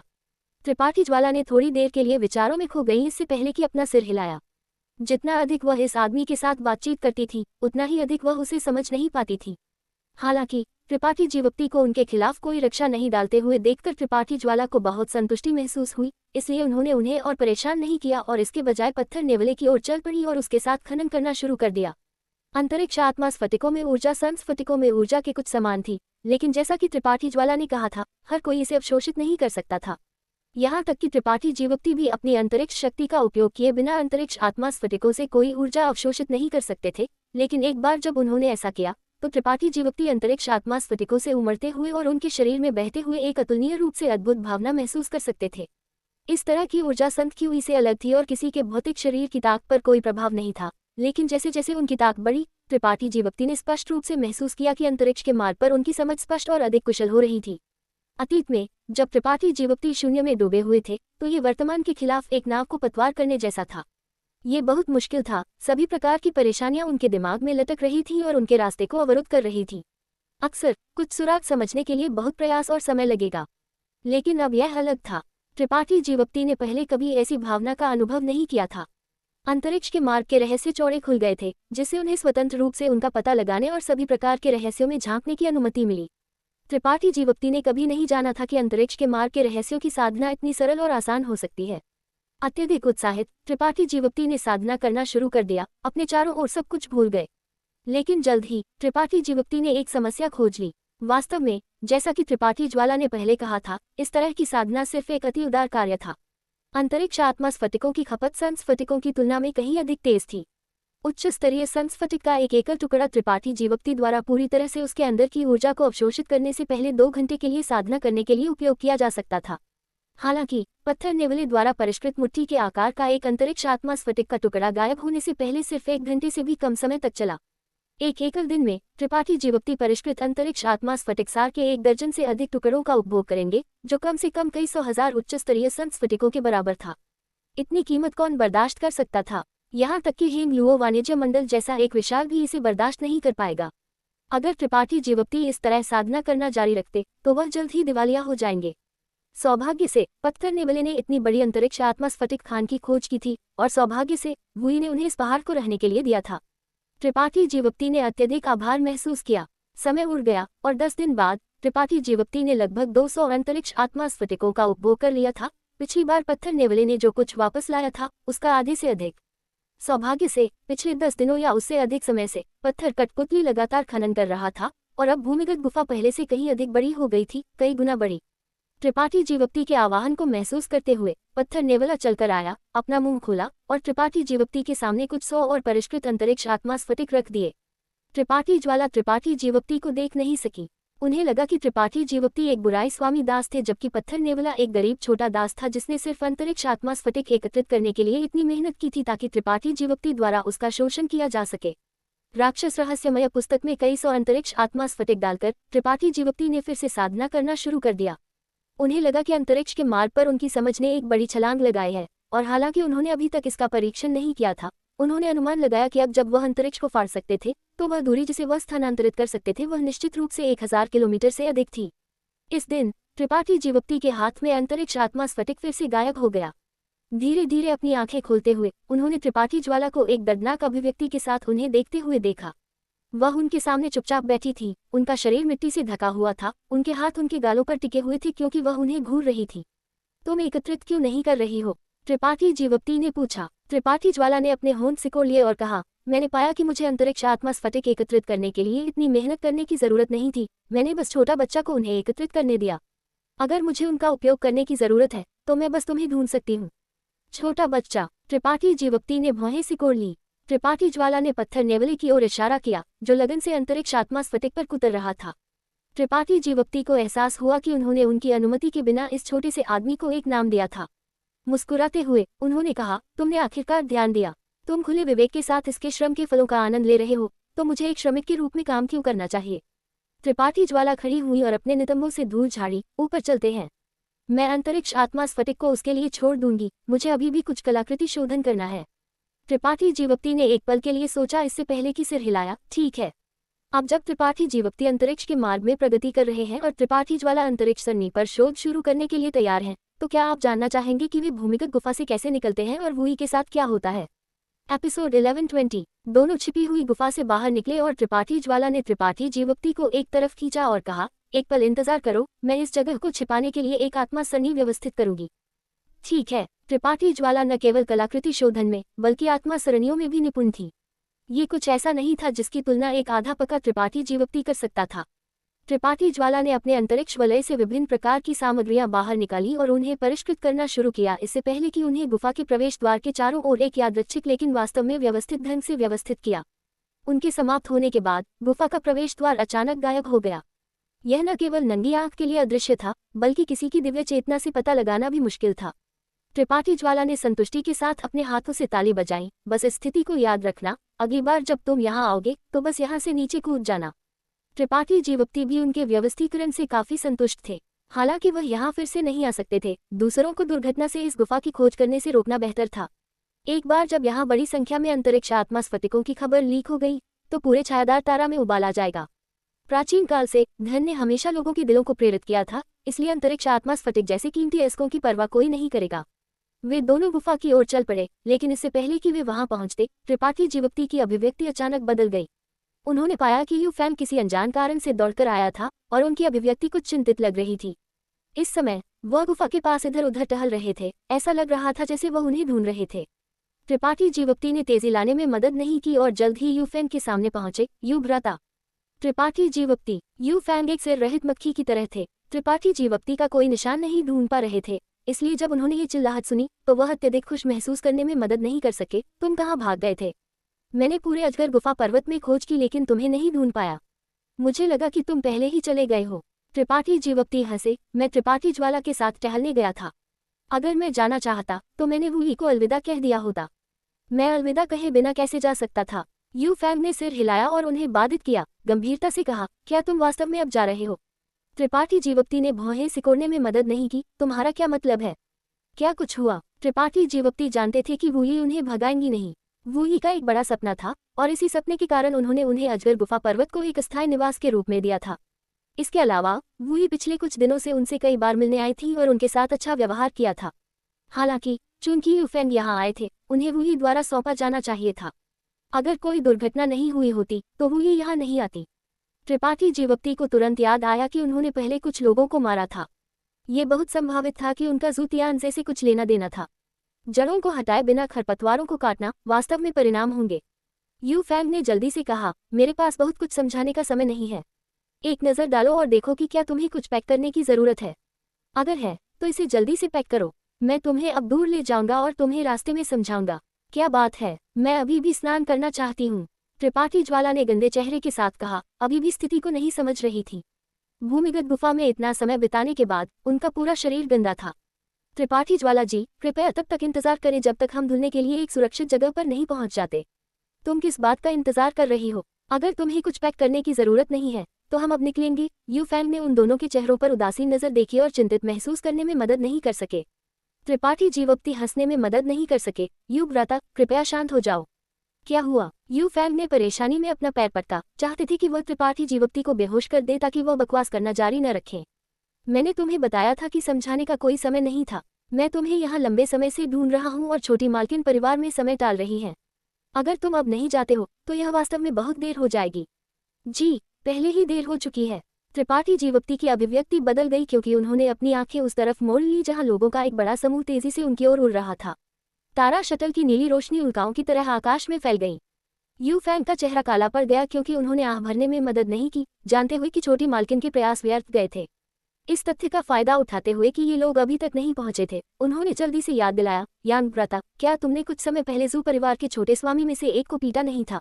जी, त्रिपाठी जीवप्ती ने खुद से सोचा, मैंने न केवल उनके छोटे स्वामी को पीटा बल्कि मैंने कुछ लोगों को मारा भी। मैंने यू फैंग को पहले इस बारे में उल्लेख करते हुए क्यों नहीं सुना? यू फैंग करवाहट से मुस्कुराए और इशारा करने के लिए अपना हाथ उठाया। जू परिवार के लोग तुम्हें ढूंढ रहे हैं। जू परिवार की तुलना तुम्हारे हाई के परिवार से कैसे की जाती है? त्रिपाठी जीवप्ती ने पूछा। वे लगभग समान हैं। दोनों छाया चंद्रमा हॉल के परिधीय परिवार हैं और उल्लेख के लायक नहीं है, लेकिन हमारे हाई के परिवार का जू परिवार के साथ बहुत सारे व्यावसायिक व्यवहार हैं, इसलिए हमारा संबंध काफी अच्छा है। उसके ऊपर त्रिपाठी जीवप्ती, तुम हमारे हाई के परिवार के सदस्य नहीं हो, इसलिए परिवार के बुजुर्ग तुम्हारी रक्षा नहीं करेंगे। यहाँ तक कि हमारी छोटी मालकिन भी तुम्हारी रक्षा नहीं कर सकती। तुम बहुत लापरवाह हो। यू फैंग ने फिर से आह भरी। हालांकि वह त्रिपाठी जीवप्ती की आलोचना कर रहे थे, उन्होंने तुरंत उनके और त्रिपाठी जीवप्ती के बीच एक स्पष्ट रेखा नहीं खींची। जैसे ही ये लोग पहुंचने वाले थे, यू फैंग ने जानबूझकर या अनजाने में त्रिपाठी जीवप्ती और त्रिपाठी ज्वाला के सामने खड़े हो गए। इस कार्रवाई ने त्रिपाठी जीवप्ती के यू फैंग के प्रभाव में काफी सुधार किया, इसलिए उन्होंने आगे बढ़कर उनके कंधे पर थपथपाया, उन्हें सांत्वना देते हुए, यू भ्राता को चिंता करने की जरूरत नहीं है। अगर वे मेरे साथ परेशानी नहीं ढूंढते हैं तो मुझे कोई ऐतराज नहीं होगा, लेकिन अगर वे ऐसा करते हैं तो मुझे ये सुनिश्चित करने में कोई ऐतराज नहीं है कि वे कभी नहीं जाएंगे। यू फैंग ने हैरानी में मुड़कर देखा और त्रिपाठी जीवप्ती को आश्चर्य में घूरकर देखा। हंसना है या रोना यह नहीं जानते थे क्योंकि उन्होंने सिर हिलाया और आह भरी, युवा पुरुष, हाँ। उन्हें स्पष्ट रूप से लगा कि त्रिपाठी जीवप्ती बकवास कर रहे थे। हालांकि जू परिवार हाई के परिवार की तरह छाया चंद्रमा हॉल की एक परिधीय शक्ति थी, यह अभी भी एक परिवार था। भले ही इसमें उत्पत्ति वापसी क्षेत्र स्वामी नहीं था, इसमें अभी भी कुछ संत राजा थे। त्रिपाठी जीवप्ती सिर्फ एक तृतीय श्रेणी संत साधक थे, तो वह ऐसी शक्ति के साथ कैसे प्रतिस्पर्धा कर सकते थे। इसके अलावा परिवार का त्रिपाठी जीवप्ती को आश्रय देने का कोई इरादा बिल्कुल नहीं था। इतना ही नहीं, जू परिवार के साथ व्यापार संबंध के कारण परिवार के बुजुर्गों ने छोटी मालकिन को त्रिपाठी जीवप्ती का ठिकाना प्रकट करने के लिए भी मजबूर किया था। त्रिपाठी जीवप्ती को जल्दी से जू परिवार को पहुंचाने के लिए उत्सुक थे ताकि दोनों परिवारों के बीच दोस्ती को बर्बाद न किया जा सके। अगर यह छोटी मालकिन उन्हें इतने लंबे समय तक देर नहीं कर रही होती तो जू फैंग समय से पहले यहाँ नहीं पहुंच पाए होते, लेकिन अब जब वह विफल हो गए थे तो उन्हें अचानक लगा कि वह छोटी मालकिन की अपेक्षाओं पर खरा उतरने में विफल रहे हैं, जिससे उन्हें बेहद दोषी महसूस हुआ। हम्फ, युवा पुरुष, इतने अहंकारी मत बनो। ये बूढ़ा स्वामी देखना चाहता है कि तुम हमें वापस जाने में कैसे अक्षम कर दोगे। एक ठंडा घोंघा सुनाई दिया क्योंकि एक पतला बूढ़ा आदमी उतरा और एक अमित्र अभिव्यक्ति के साथ त्रिपाठी जीवप्ती को घूर कर देखा।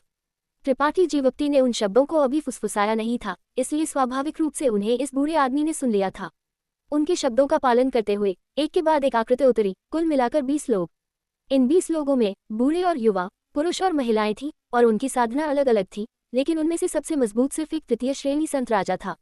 बोलने वाले बूढ़े आदमी के बगल में एक गंजा मध्य वृद्ध आदमी था जो डर की नजर के साथ त्रिपाठी जीवप्ती को घूर कर देखा। उनकी भौहें सिकुड़ी हुई थी, उनका चेहरा थोड़ा पीला था। त्रिपाठी जीवप्ती को वह याद था। उस समय ये गंजा मध्य वृद्ध आदमी ही था जिसने जू तियानजे की रक्षा की थी और भाग गया था। अगर वह जल्दी से नहीं भागा होता तो त्रिपाठी जीवप्ती उसे पहले ही